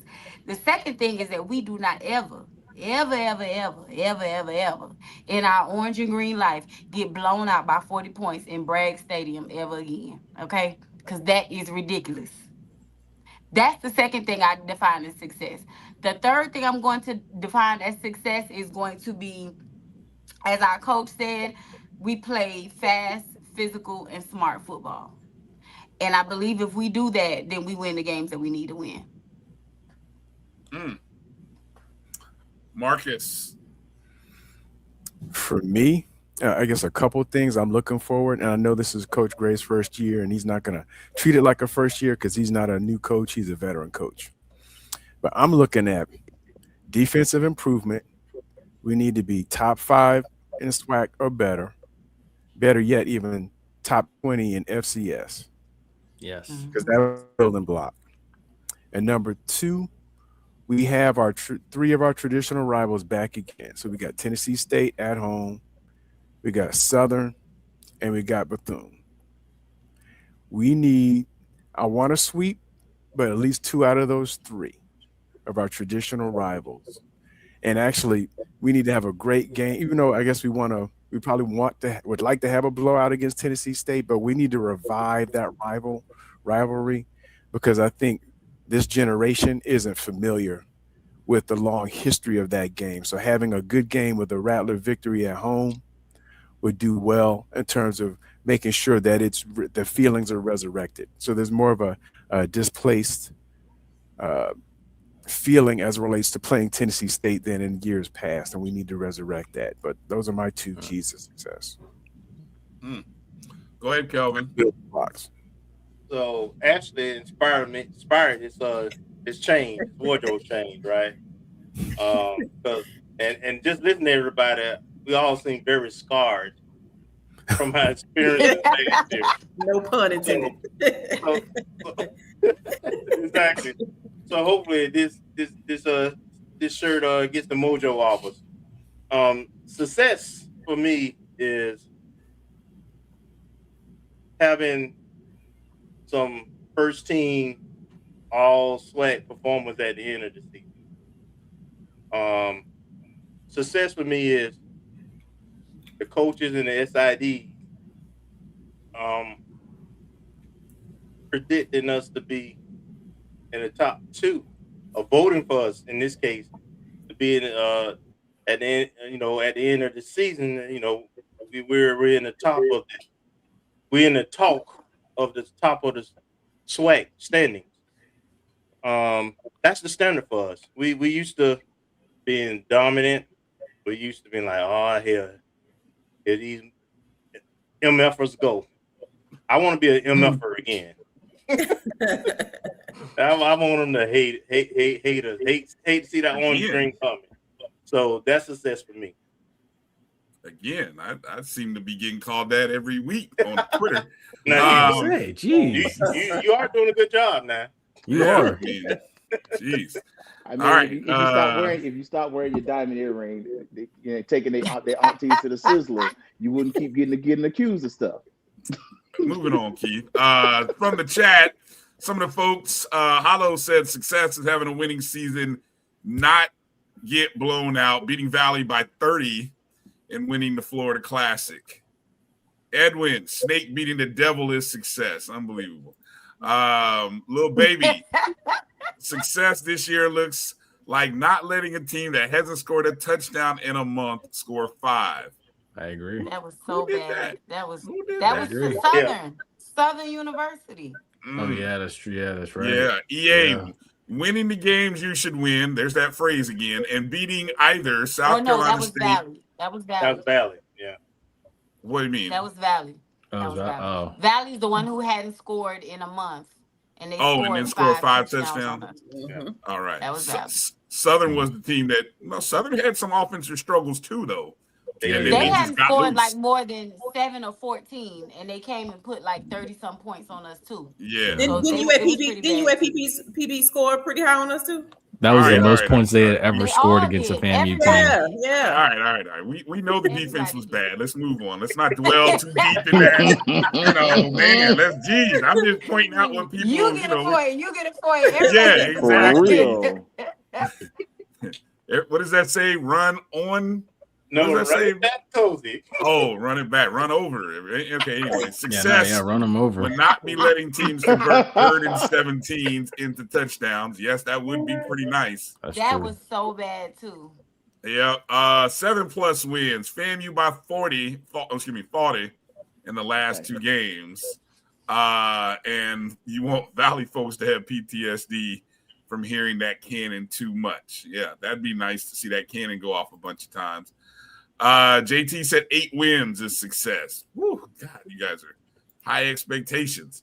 Mary said for the family, she got to have some wins over Tennessee State, Alabama A&M, Bama State, and Bethune. So she just needs, go 4-0 so that she can have a little bragging rights in the house come Thanksgiving. Definitely. Tackling players and not air. That's about the most specific thing we've heard all day. Good so God. bad. We were tackling air? Yes. Jeez. Yeah. We were, and in the class, we were covering air. We were catching air too. We were catching air. I don't know about Exactly. covering. We were tackling players, and still they just ran past Just us. to Like run it. We Just grabbed run it. them, and it was like by a slow running back, running 5.0s, and they taking air is free to a whole different level. Narcissist is getting NILs off of FAMU games. Literally. Max said getting back to the execution of the basic fundamentals and following through completing the assignments. Kenya winning every game in October. That's interesting as you look at the schedule there on the graphic. Yeah, some homecoming.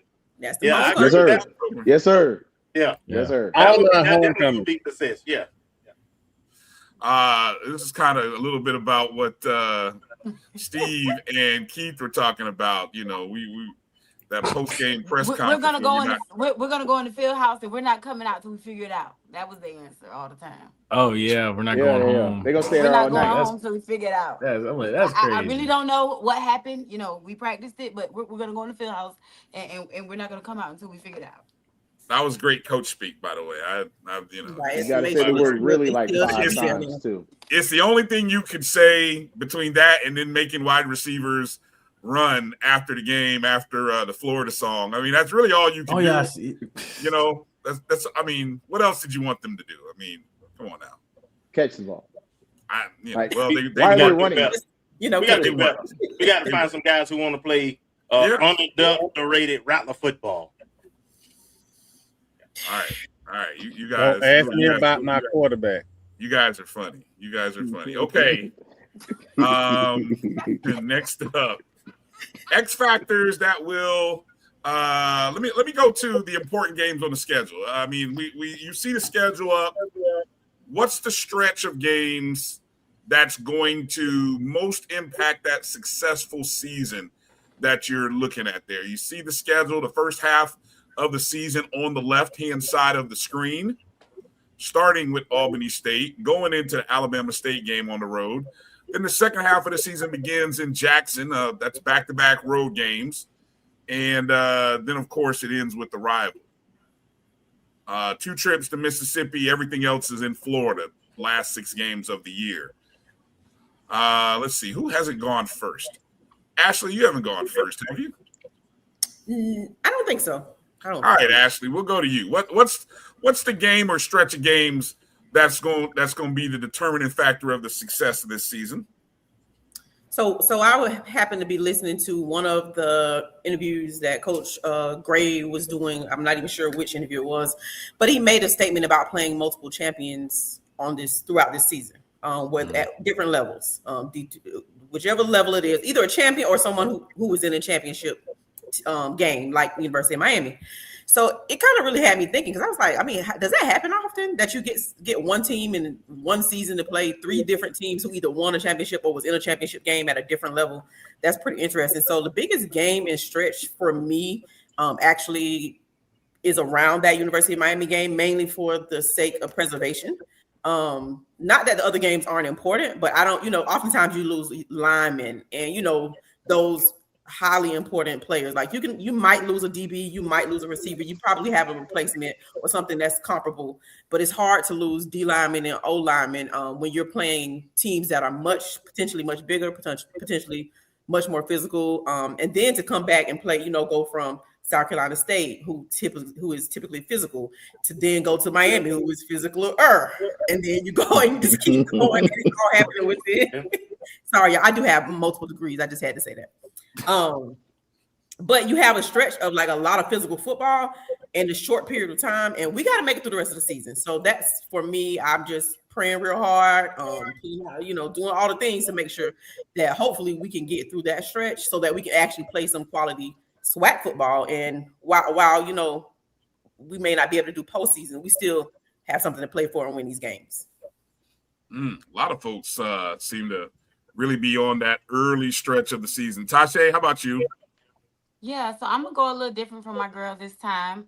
I'm going to say that Bama State game starts us because, in my opinion, we'll be who we are at this point, right? We'll kind of know who we are. We will have played South Carolina State. We will have played a SWAC game, Tennessee State. That Bama State game, definitely going into Jackson, we'll know exactly who we are as a team, offensively, defensively. And I believe that stretch, like Kenya, kind of like what Kenya was saying, that October stretch, we got to go on the road because we're going to Bama State, we're going to Jackson, and I think that if of those four games, right? So that's Bama State, Jackson State, UAPB, and Southern. If we are able to land 3 of those games of the 4, I think that we have a very good potential for this to be a 8-9 game, winning type of season. So I think that stretch that begins, I think it is in October. It is. So that stretch that begins in October with Bama State, we'll know who we are. We will be who we are.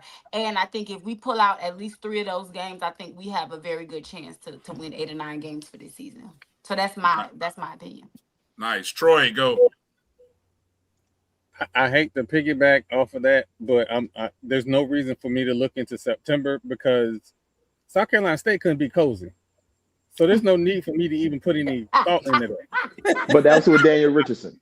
That wasn't with that man who's gonna throw past 5 yards. Jamarcus Russell Jr. That's what we call that him. dude. We've been telling y'all was sorry, but some of y'all didn't want to listen. We told y'all he was mid, but it's okay. You can not believe your lying eyes. What are you talking about, Keith? You're talking about the guy who was a preseason watch player guy. Is that what you're talking about, Keith? The guy that reminds me of Brucey from Longest Yard. That's what he's talking about. But my birthday month is October. Oh boy! And in October, we got 3 homecomings, and we don't lose homecoming.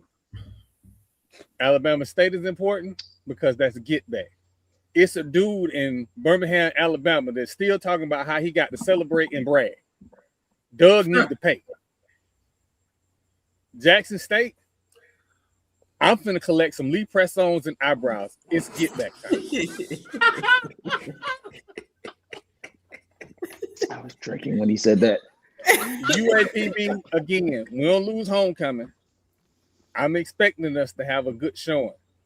And then Southern got a piece back, but let's be honest, with the piece that they got back, they were still playing on their stomach all last season. Yeah. They ain't flipped that roster to where it's gonna be instantly better. They're gonna be better, but not the way they should be. So October is our big month. That's gonna determine everything. And I need to say this here first. That little poll that the SIAC, the CIAA, the SWAC, and the MEAC all agreed to, there are no parameters on who can be national champion.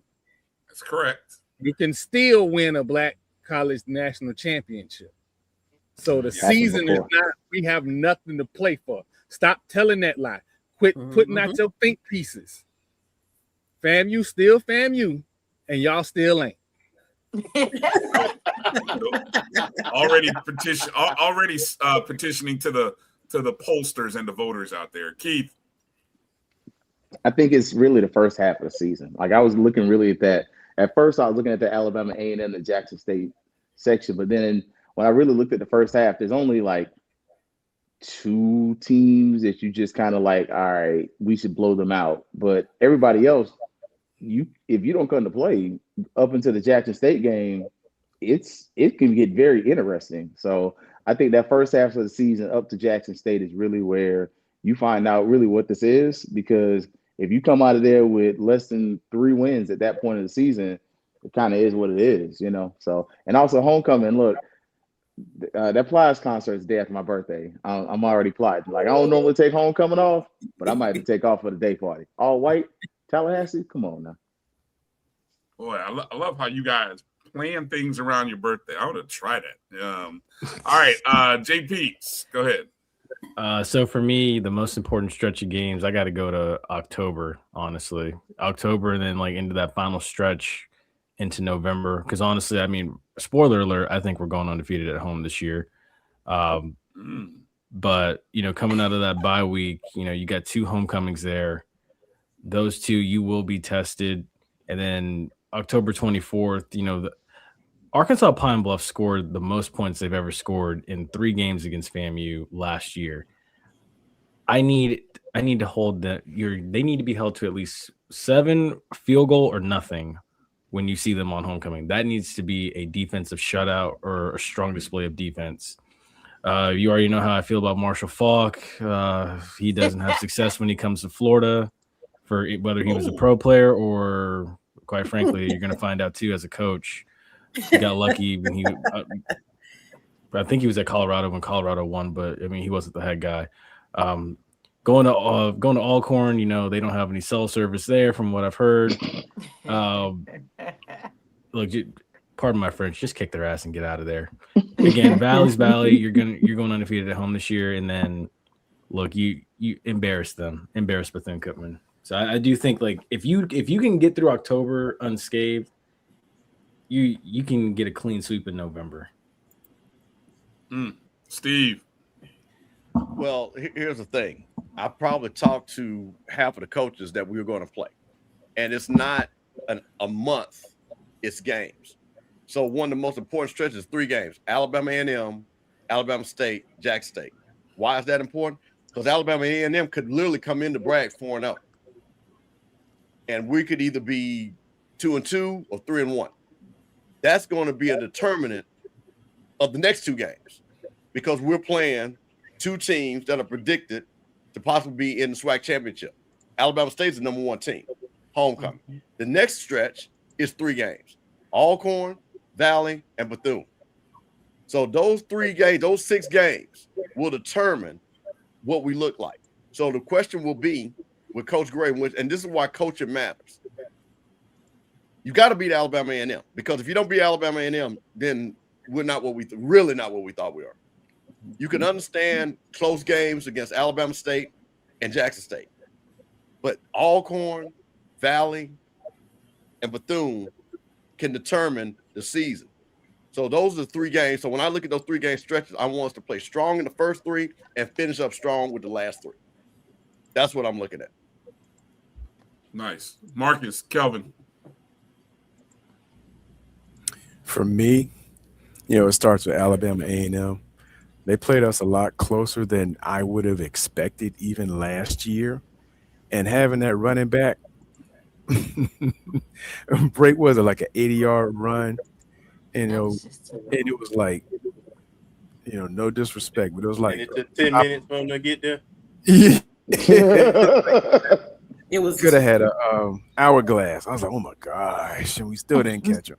So it's like Alabama A&M first, but that's that 3-game stretch because the excitement is high now for the season. And if our first 3 SWAC games don't go in a positive way, a lot of that good fortune, a lot of that, the honeymoon, all that stuff, I don't know. They might start looking at the preacher like, are you sure you want to do, So, yeah, me for Alabama A&M, Alabama State, especially for their homecoming, we're playing arguably the number 1 team in the East and prohibitive favorite to be a SWAC representative, and then Jackson State, with 2 of those games away. And I just be real quick.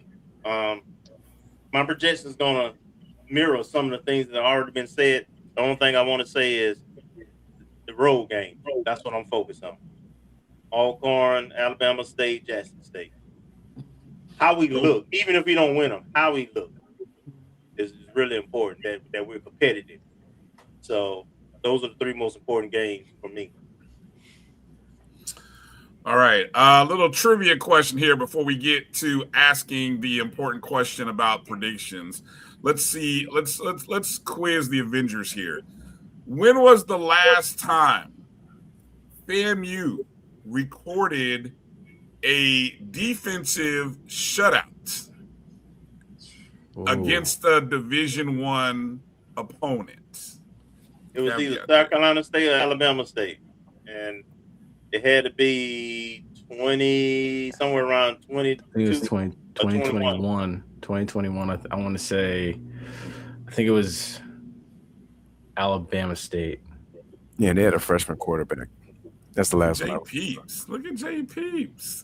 Kelvin was dancing around and he was in the ballpark. J-Peeps just went right for it. Just, attacked the fastball and just took it out the park. Yes, it was October 2nd, 2021 against, as you guys pointed out, Alabama State, 28-0. And if I'm not mistaken, anybody know what was the significance of that particular game?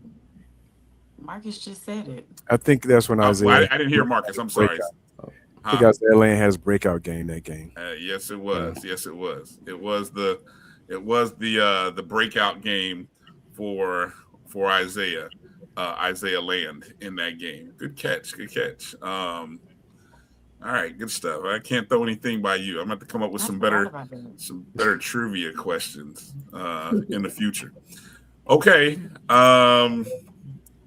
Well, we come to that point in the show where, maybe some people might say lies get told, feelings get hurt, predictions must be made. On the record, we're no longer in that phase of being 3-4 months away. We know what we got in front of us. We know what the team looks like, kind of, as best as we can tell.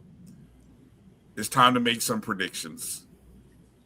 Who would like to go first? I know some of you like to sit in the background and wait to see what everybody else does, and then other people don't want to go first. I can go first. I can go first. I'll go first. All right. We'll go Campbell and then Peeps, and then we'll keep going from there. All right, it's prediction time.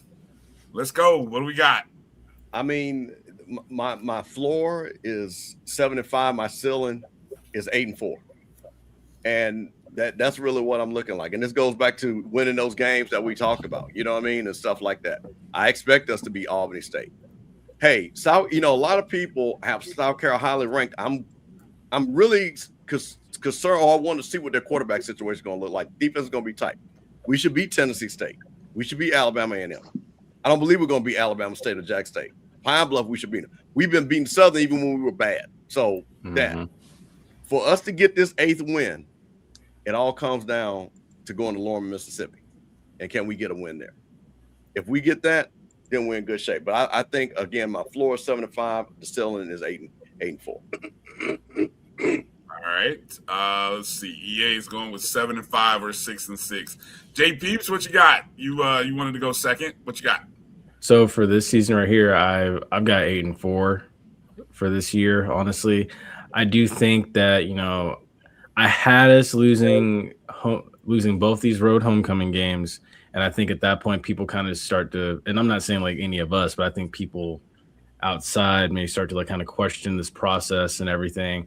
But I think that's where you get a situation where this offense kind of really like picks up and they kind of catch their wind. Things slow down for them.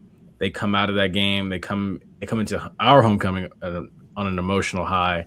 They want to make a statement. And I think that's where you kind of tear off 5 wins at the end and you see point production kind of go up. But I do think that like this team can definitely go undefeated at home this year. Looking at who is on the home slate, the one in Miami that was tricky for me. It's going to be a chess match between Ryan Lewis and KJ Black because KJ Black did time with Sean McVay, and for those of you that are NFL junkies, Sean McVay he's an offensive guru.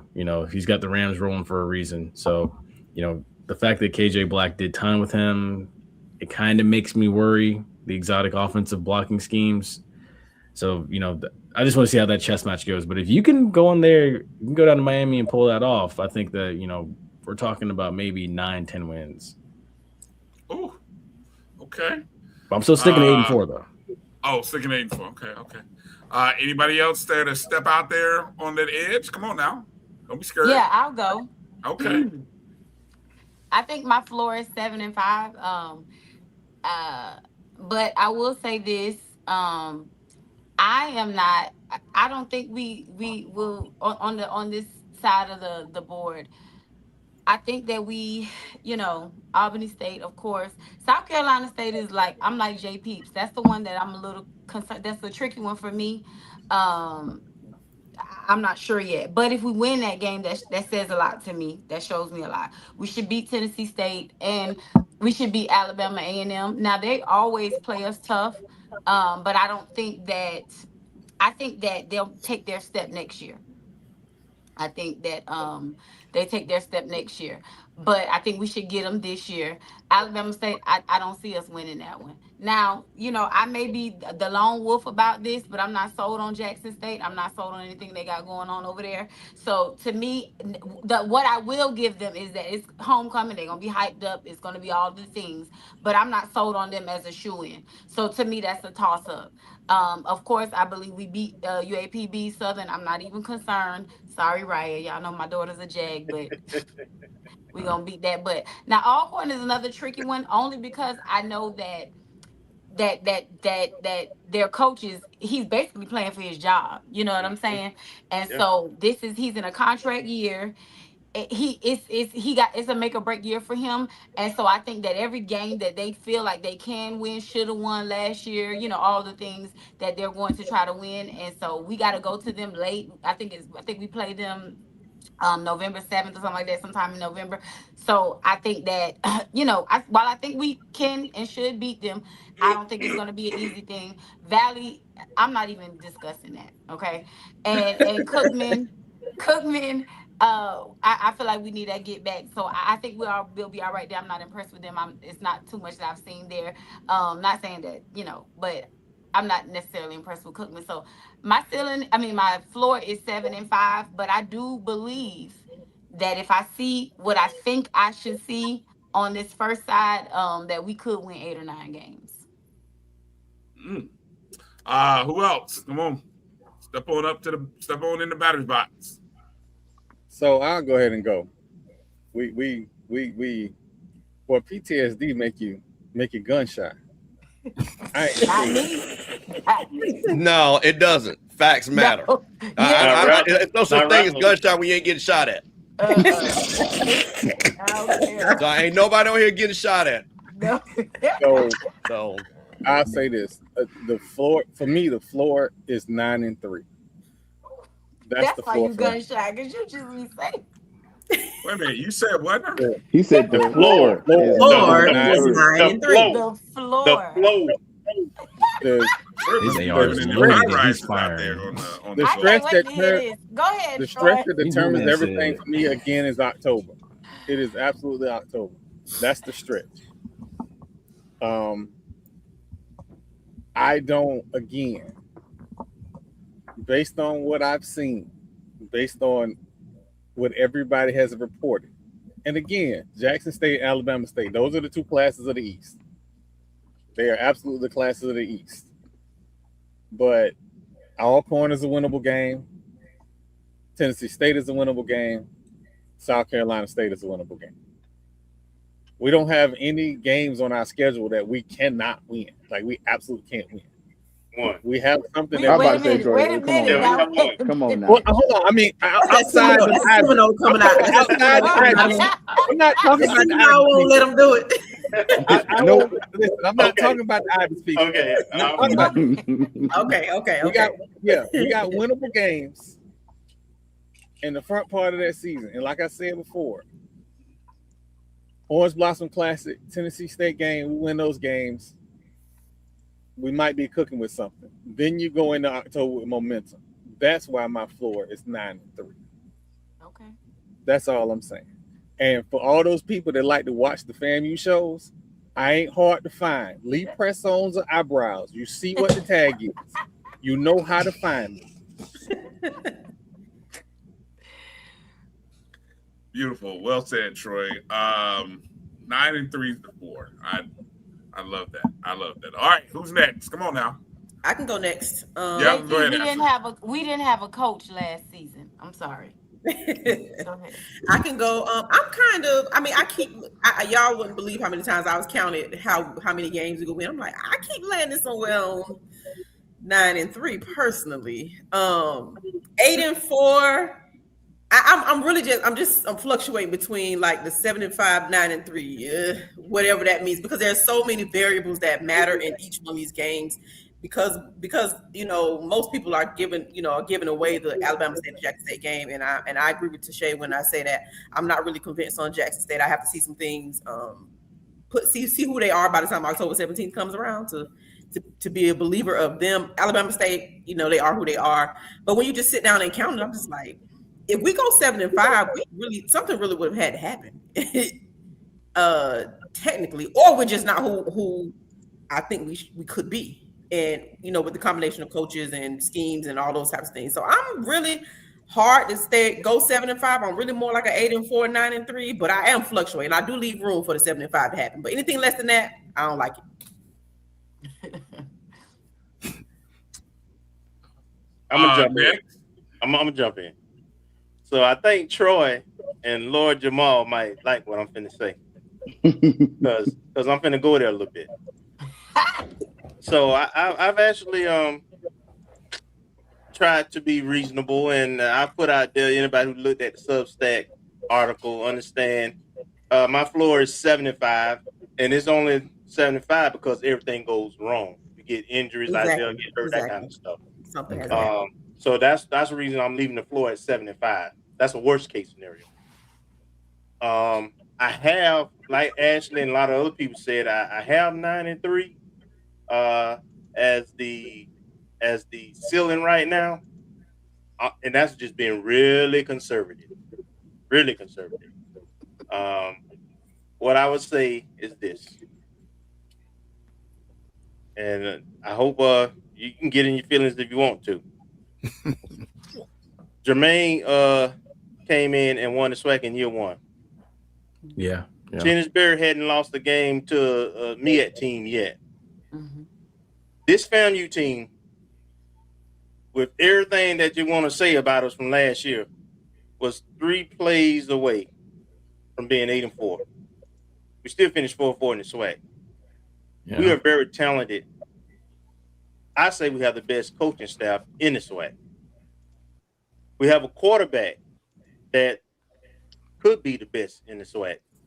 He's a proven commodity. Mm-hmm. And anybody who knows FAMU history understand that when FAMU has a signal caller who is elite, mm-hmm. we win championships. Mm-hmm. So it would absolutely I'm sorry, you talking about Alabama State, Jackson State, they homecoming.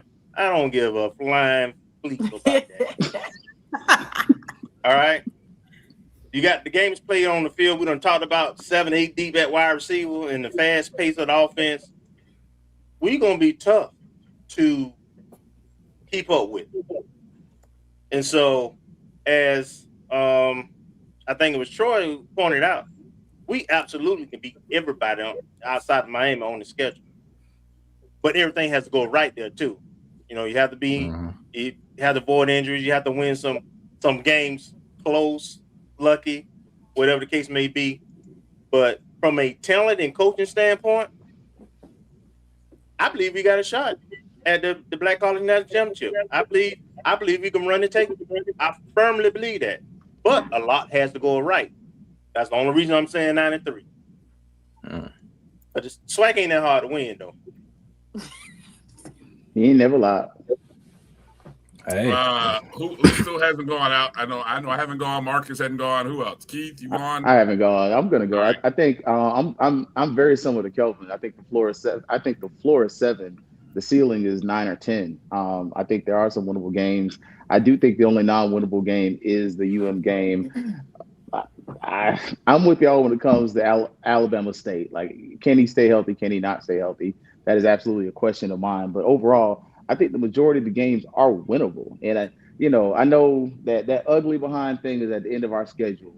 But sometimes you got to give people credit. And when you show up, only one or two things gonna happen. You either gonna kick ass or you're gonna get your ass kicked. And otherwise, and if you don't, at the end of the day, you're gonna get a deduction. So we don't play like Wildcats. We're gonna beat some Wildcats, but we are going to win some games. And I think it's gonna be a fun season. Y'all are gonna enjoy it. But I'm looking forward to a lot of fun. And Troy, September 2nd, I might not be able to produce because I definitely put in for credentials for that UCF Cookman game because I kind of want to see it in person. But yeah, like, I definitely am excited. I think it's gonna be a great season, and I think a lot of the FAMU faithful are gonna come away very impressed. I anticipate if we do what we need to do, this can be a transformational year for FAMU, not just athletically, but on the field, off the field. We saw the results last night. Don't take your ass up there and vote for Rocket Raccoon as your next governor. You need to get jolly with the rest of us because he's already said what he's going to do. And you've had people already telling the students what to do. So we know what to do. And it can be a transformational year at FAMU if we do what we need to do. Marcus. All right. I got us at 8-4. I think like everyone else, I think the ceiling is 7-5, but I got 8-4. I got, losses to, I think it's gonna be a close one to South Carolina State, Miami. Already right now went off, and I think it's gonna be a tough road to hoe at least in year one to get through Bama State and Jackson State. But everything else, we do have open week before Bama State, by the way. Yes, it's true. We do. So it'll 2 weeks to prepare. That'll be, and also, given, I'm not wishing anything, but Alabama State's quarterback has a history of not finishing the season. So we'll have to see. I don't know what their first 4 games look like. But, things go a certain direction, that might be a different outcome. But that happens at right now at 4. I do want to add with Bama State, people keep saying that if and I'm not disagreeing about body staying healthy, but I think that a lot of people are discounting the fact that their number 2, Smoot, is that guy. He's a guy as well. Like, he is a great quarterback as well. So Bama State, whether one goes down or not, they Smoot is really good. Smoot could definitely, if Body had decided to go and do what he was planning or trying to do, Smoot definitely would have been the guy, and he would have been a good quarterback, QB1 as well. So that one kind of concerns me, but we gonna see. I want to see South Carolina State. Smoot didn't play against Jackson State or us, or Smoot got in. I understand. I know what he did. But I think the reason why some of us, at least I'm gonna speak for me, the reason I'm not saying he's not capable. It's that say he's that dude, right? But until you do it against, traditionally big dogs, then okay, that's the way I look at it. Okay, you did it again until you posted. Did he do it against PV? Didn't he play against PV? He did play against PV. He did. Yeah. Can I bring up something that nobody talks about when it comes to Alabama State? What's that? And it might be relevant to us. Last season, their defense wasn't typical Alabama State. It wasn't. It wasn't. It wasn't. Yeah, they gave up It was points. not. So Yeah, it wasn't. we talking about Alabama State like we look at them as complete.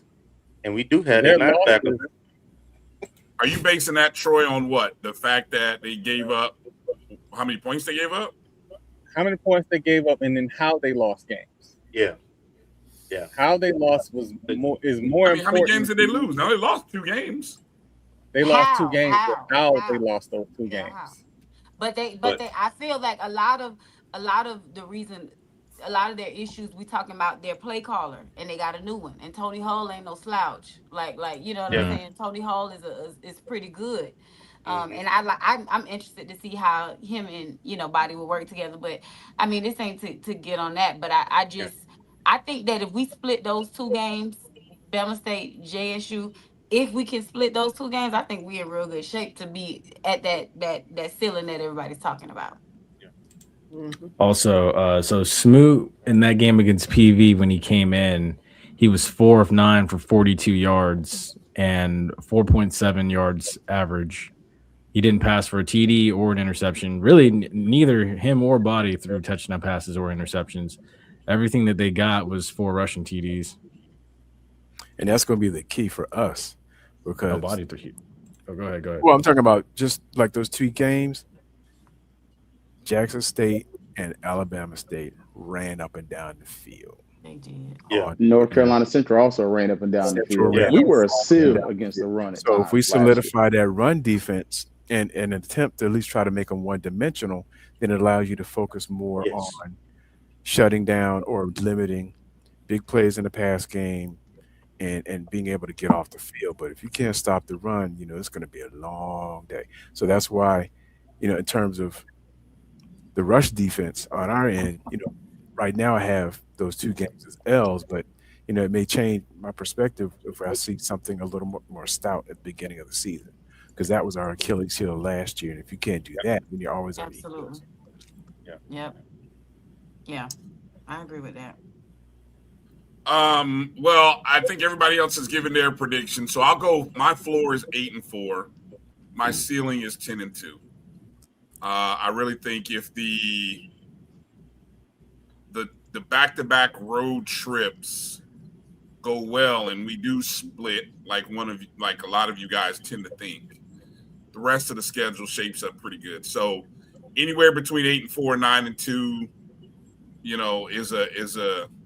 is a successful season, and I think we are in the hunt to. Yeah, we go 9-3 or 10-2. If that were to happen, we would actually definitely be right there in the polls. It'll be tough for the polls to look otherwise, because that would mean we have beaten 2 of the 3. Right. South Carolina State, Alabama State, Jackson State. We've beaten 2 of those 3 if we're going 10-2. And a lot of eyes will be like, oh, maybe they are that good. And so yeah, not backing down on that one bit. And I like, who was it? J-Peeps, you said 6-0 home? Yeah, I think they go undefeated at home this year. I think that's very possible as well. We need to restore home. We got to restore home. Let that cannon fly. Yeah, absolutely. Run out of ammo. Run out of ammo. Exactly. Club Brad, the light show, Club and Brad. the DJ, the band, the fan, and the cannon.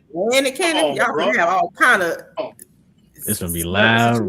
Everything. It's gonna be right. Overload. Yes. That part. Look at the educators. Sensory overload. I will be in the north all your end zone senses as gonna much be as touched possible. in some way. Keith, you be in the north end, so you better be in that press box covering this story. You did drop some good hints there for Gerald. You know Gerald watches the show, so you gave some good a good piece on the Orange Blossom Classic game. That might be worth somebody investing some time to cover and do a story on. Okay, well, ladies and gentlemen, again, that has brought us to the end of our segment with the Avengers. We look forward to seeing you all down the road during the course of this season. Let's make sure we give the plugs as we go around the horn. And you guys, a lot of you guys are already following these folks, but let us know what's the next show, what you got going on for this upcoming season, et cetera, et cetera. Ashley, Tache, I'll go to you, ladies. Yeah, we're kicking back up. Yeah, the season is starting, so you can make sure to catch us on our YouTube channel. We'll be there on Tuesdays this season, so make sure that you catch us there. Of course, like, share, subscribe, but also pick a tier, become a member of Fang Exchange. Go to www.fangexchange.com to become a member. Ashley's gonna give all of our socials and everything else. Yeah, we're Fang Exchange on all socials. So just find us Facebook, X, Instagram. We are gearing up for our next cohort. Our first cohort was last semester. They were instrumental in helping us pull the tailgate together and do some other things behind the scenes business-wise. So we are in the thick of revving up for our next internship with our students. So not only do we give opportunities to our student athletes, but we give opportunities to our students who are looking to get experience and gain experience in the business side and the business functions and of the sports world for meaningful and true experience and resume building opportunities. So we're revving up for that. If you have a student who is a Rattler that you know of, the positions, there will be some advertisements going out over social media, but the positions are posted on Handshake through our in partnership with our university through the Career Center. So we even had an opportunity to partner with them, and we're going to take this thing to the next level. Our memberships are trickling upwards. So let's keep it going and make sure you do the free things, which is like just subscribe to the YouTube channel. That's one thing that's a strong push for Fang Exchange, is that we want to get subscribers to the YouTube channel. So remember to come and see us and help us get to our next level from YouTube. So check us out on FangExchange.com, Fang Exchange on all social media platforms, and be on the lookout because there's more to come. Any news about the tailgate? First game, Albany State? Absolutely. I'm glad you said that because I forgot about that. Forgot about it. Yes. I got partnering. Thank you. We need What we drinking? We joining the Rattlers in arms. BYOB. Yep. So we have join in. So make sure you get your ticket for the tailgate, the first home game. Tell them Fang Exchange sent you. If you weren't already going, come hang out with us. We'll be there hanging out with the Albany State Rams as well as our Rattlers, having a good time first home game. And make sure you're there. Make sure gray. Make sure you're there and you're all. Make sure you wear your gray too. You gotta wear gray. We want some other partnership opportunities for the First Rattlers. home game is a great game. So make sure you come back tailgate. Find gray now. Great guys. Great guys. Jay, I'm right there with you. I'm like, damn, I got to find some gray. Yeah, for real. I gotta Yo, go. ONG shirt. You got 2 ONG shirts that gray. Good for it. Get that gray. Get it right. You gonna be working anyway, Bryan. Why you playing? I'm glad I know now. I got about a week to All get right. ready. Good stuff. Marcus might be hollering at you ladies. NIL deal. Thoughts, ideas. Just giving you a heads up. Ashley, Tache might be getting contact. Yeah, from Marcus. Mr. Campbell, let people know what's the next great show that you guys got going on. Well, first of all, let me just say this in a private mode. I got a chance to talk to Ashley for about an hour and a half about some good business. Totally brilliant. Tache, I also gave you great brilliance yourself. Got some big things coming up. Ashley knows what I'm talking about. Some really big things we're working on. But listen, man, sipping on Sundays is going to be on Mondays. So we had to move it from Sundays to Mondays because we got to break everything down. Because, Bryan, we don't want to conflict with all you guys on Sunday, so we're moving it to Monday. You know, we got the HBCU Coaches Corner. I'm working on getting Coach Gray on, so hopefully I might be able to get him on for the Albany week. So we're working on that. And I will just say I will have every one of you all on Sipping on Sundays. Kelvin came on there, had a really good time. Keith is going to come on there. I already told Ashley and Tache we're working on that. So listen, and Bryan, let me say that, bro, we got to get you on there because, boy, you public enemy number one. Folks right here talking about your neck. Well, listen, I'm used to folks do shows about our show. Matter of fact, PV folks doing a show about my show right now. I'm about to jump on. So, Bryan, listen, I'm just going to give you some advice for somebody. Listen, bro, it ain't real life. Them folks ain't real. And especially when somebody got an AI picture. Don't never be mad at somebody that you don't know what they look like. Correct. So don't ever listen. I'm giving you some good advice. Do not ever do what you do. Use a rattler, okay? You a rattler. Help them folks, bro. because I'm just keeping it up with you. Don't let them folks, because they try to do shows on me every week. They never see me sweat. So Rattler to Rattler, you do a great job. Man, don't let them folks sweat you, man. See y'all. They're going to do all that talking and they ain't going to put up no eyebrow. Appreciate it. Because they don't have, they fake. They all robots. They don't have eyebrows, huh? No. Well, all I know is they better get ready to get another AD.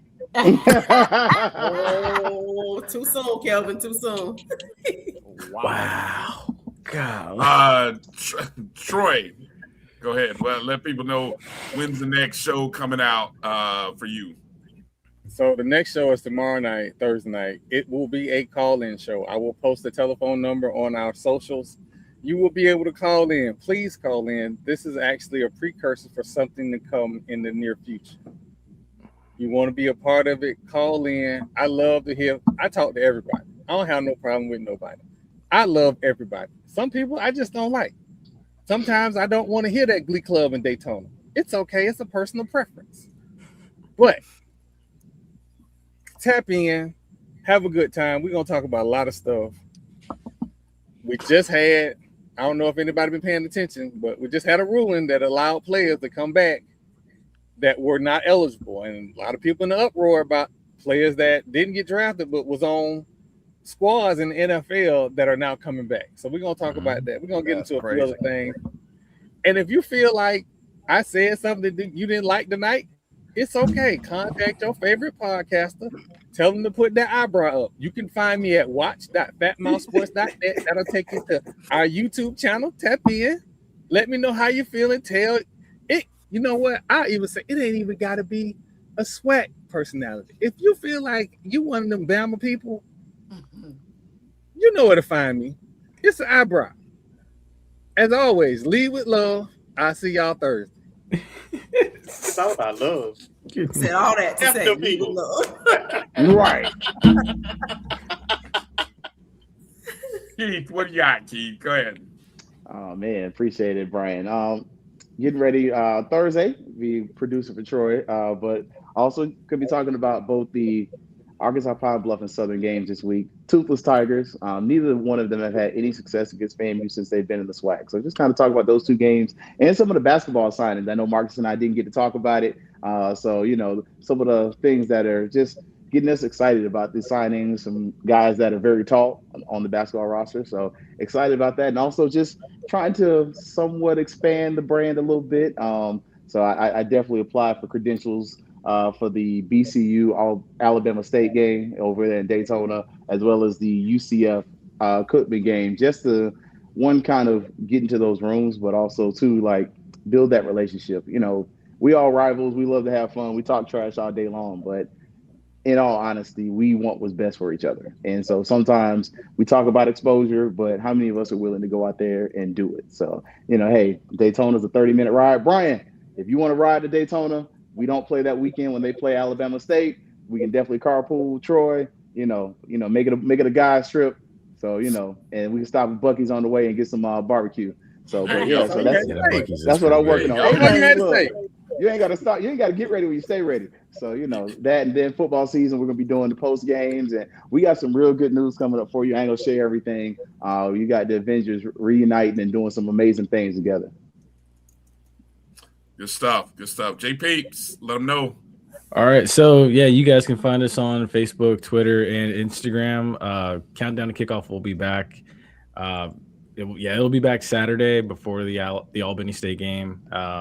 Post-game recap will be back, but only for select games because I do also have season tickets for FAMU as well. So, for sure for the road games, absolutely. But, I mean, dang, yeah, it's only like 3 road games. So, yeah, I'll only be doing post-game for 3 games. All right, cool.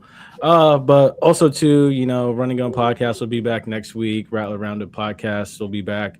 Tache and Ashley, let me know what time y'all start, and then, like, me and Ace, we can plan around you guys. Hoping that Bishop comes back, but I know he's handling some business out in California, I believe. So, yeah. Rattler Roundup podcast Tuesday. Run and Gun podcast on Wednesday. And I believe Ace and Mr. Sasser are working on a hockey podcast as well, too. We'll see what happens. One thing, Yeah, I will say if you haven't been to an NHL playoff game, you need to go. I know there's always that stereotype that black looks folks good on don't watch TV hockey. though. Playoff game, No. NHL hockey looks great on TV. But It's better in person. it is. It's way better in person. Way better. But yeah, so we got 3 of them possibly lined up, plus the ones on the weekend. So yeah, definitely tap in. Good stuff. Just a couple of quick questions, Mr. Campbell. Are y'all sticking with the name "Sipping on Sunday" on Monday? Is that what's happening with the name? Or hold on, you're on mute. You're on mute. Yeah, muted. We are sipping on Sundays on the Monday. Just had a good ring to it. So yeah, we're not changing it. We're not changing. Sipping on Sundays on a Monday. All right, good stuff. Troy, do you got a phone number for tomorrow's show? I will be posting that. I was just trying to pull it up. I will be posting that out because it's also there's a login number as well. So I'll post that on my social at 9:00 in the morning. You can find, again, that'll be on Fat Mouth Sports on Twitter. Oh, good yeah. stuff. One more thing. Yeah, go ahead. Jump in. I was gonna say I look forward to getting everybody's predictions for each week this year again. Can't wait to see everybody's scores this year, how everybody does picking games. I'm looking forward to that. So, whether you come on as a guest or I DM you, looking forward to everybody's college and NFL picks this year.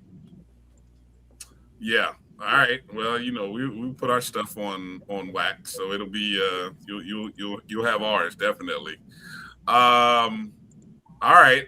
Any last words, Marcus or Kelvin? Anything that you guys want to shout out here before we put a pin in tonight's show? I want to shout out the volleyball team. We had two consecutive weeks of volleyball, our championship volleyball team. So I'm glad that they're getting the pub they deserve, all the excitement the FAMU fans that we have for Coach Gray coming up. So got to make sure we channel that and continue to support and just support all of our teams that are starting and supporting our students that are coming back as well. Yeah, and I'll just add, move-in happening this week. So the students are moving into the dorms, and the volleyball team as well as cross country will be with the football team this Saturday at Fan Day. And so we want to make sure we support them.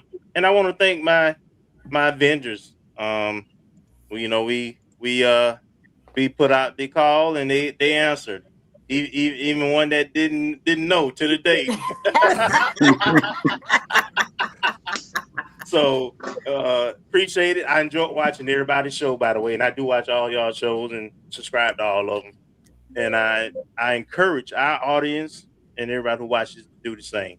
I think we do a good job of putting out content as collectively, and is important work. And what validates that is that the coaches and the student athletes are accessible, and administration in some cases are accessible and comfortable enough to come on our shows, and so continue to support us. All right. Well, besides all of you, we got to give a shout out to Tamia Coleman for coming in earlier, joining the show. Great segment, real great in perspective, and talking to her. Gotta get that young. There's got to be some business out there that needs a volleyball player for an NIL deal. I mean, personality, great smile. I mean, come on now. She does. Yeah, she speaks very well too. She speaks very well. Y'all just chill. Y'all in our business. Right.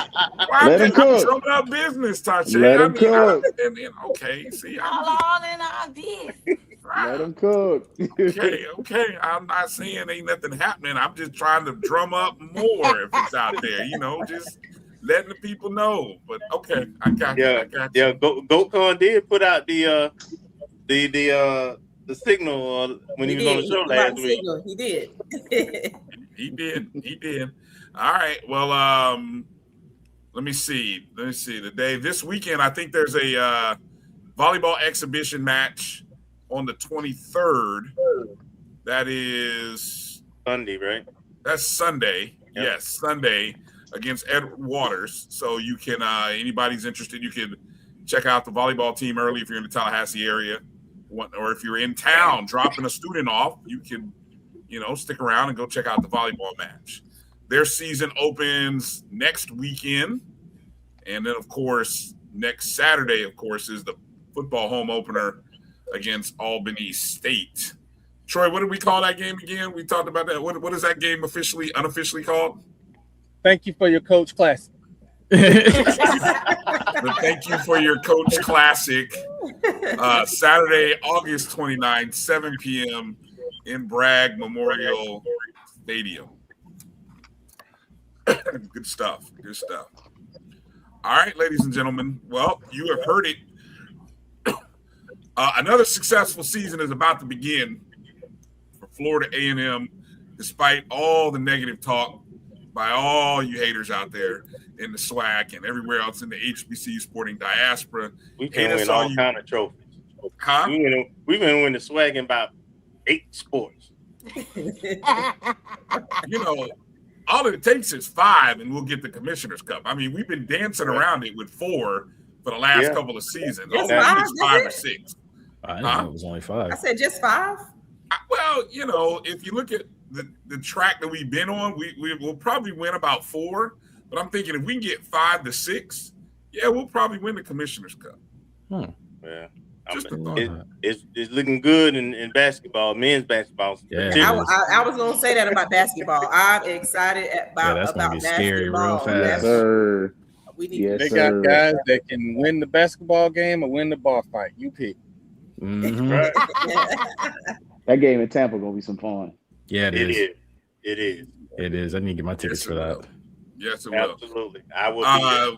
Thank you to everybody for tuning in, joining the show. Make sure you share the show with your friends and FAMU, wherever you watch the show, wherever you watch all of our shows. Make sure you're a subscriber. Make sure you hit the thumbs up. Don't be a hater. And we appreciate all of you watching. For J-Peeps, Keith, Troy, Steve, Tache, Ashley, Marcus, and Kelvin, I'm Bryan Fulford. Thank you, everybody, for watching tonight's show. And have a great week, Rattlers. We are 10 days away from kickoff. We are excited. Things up, Rattlers, and make sure wherever you are in these streets, make sure to strike, and strike again. God bless everybody. Peace out.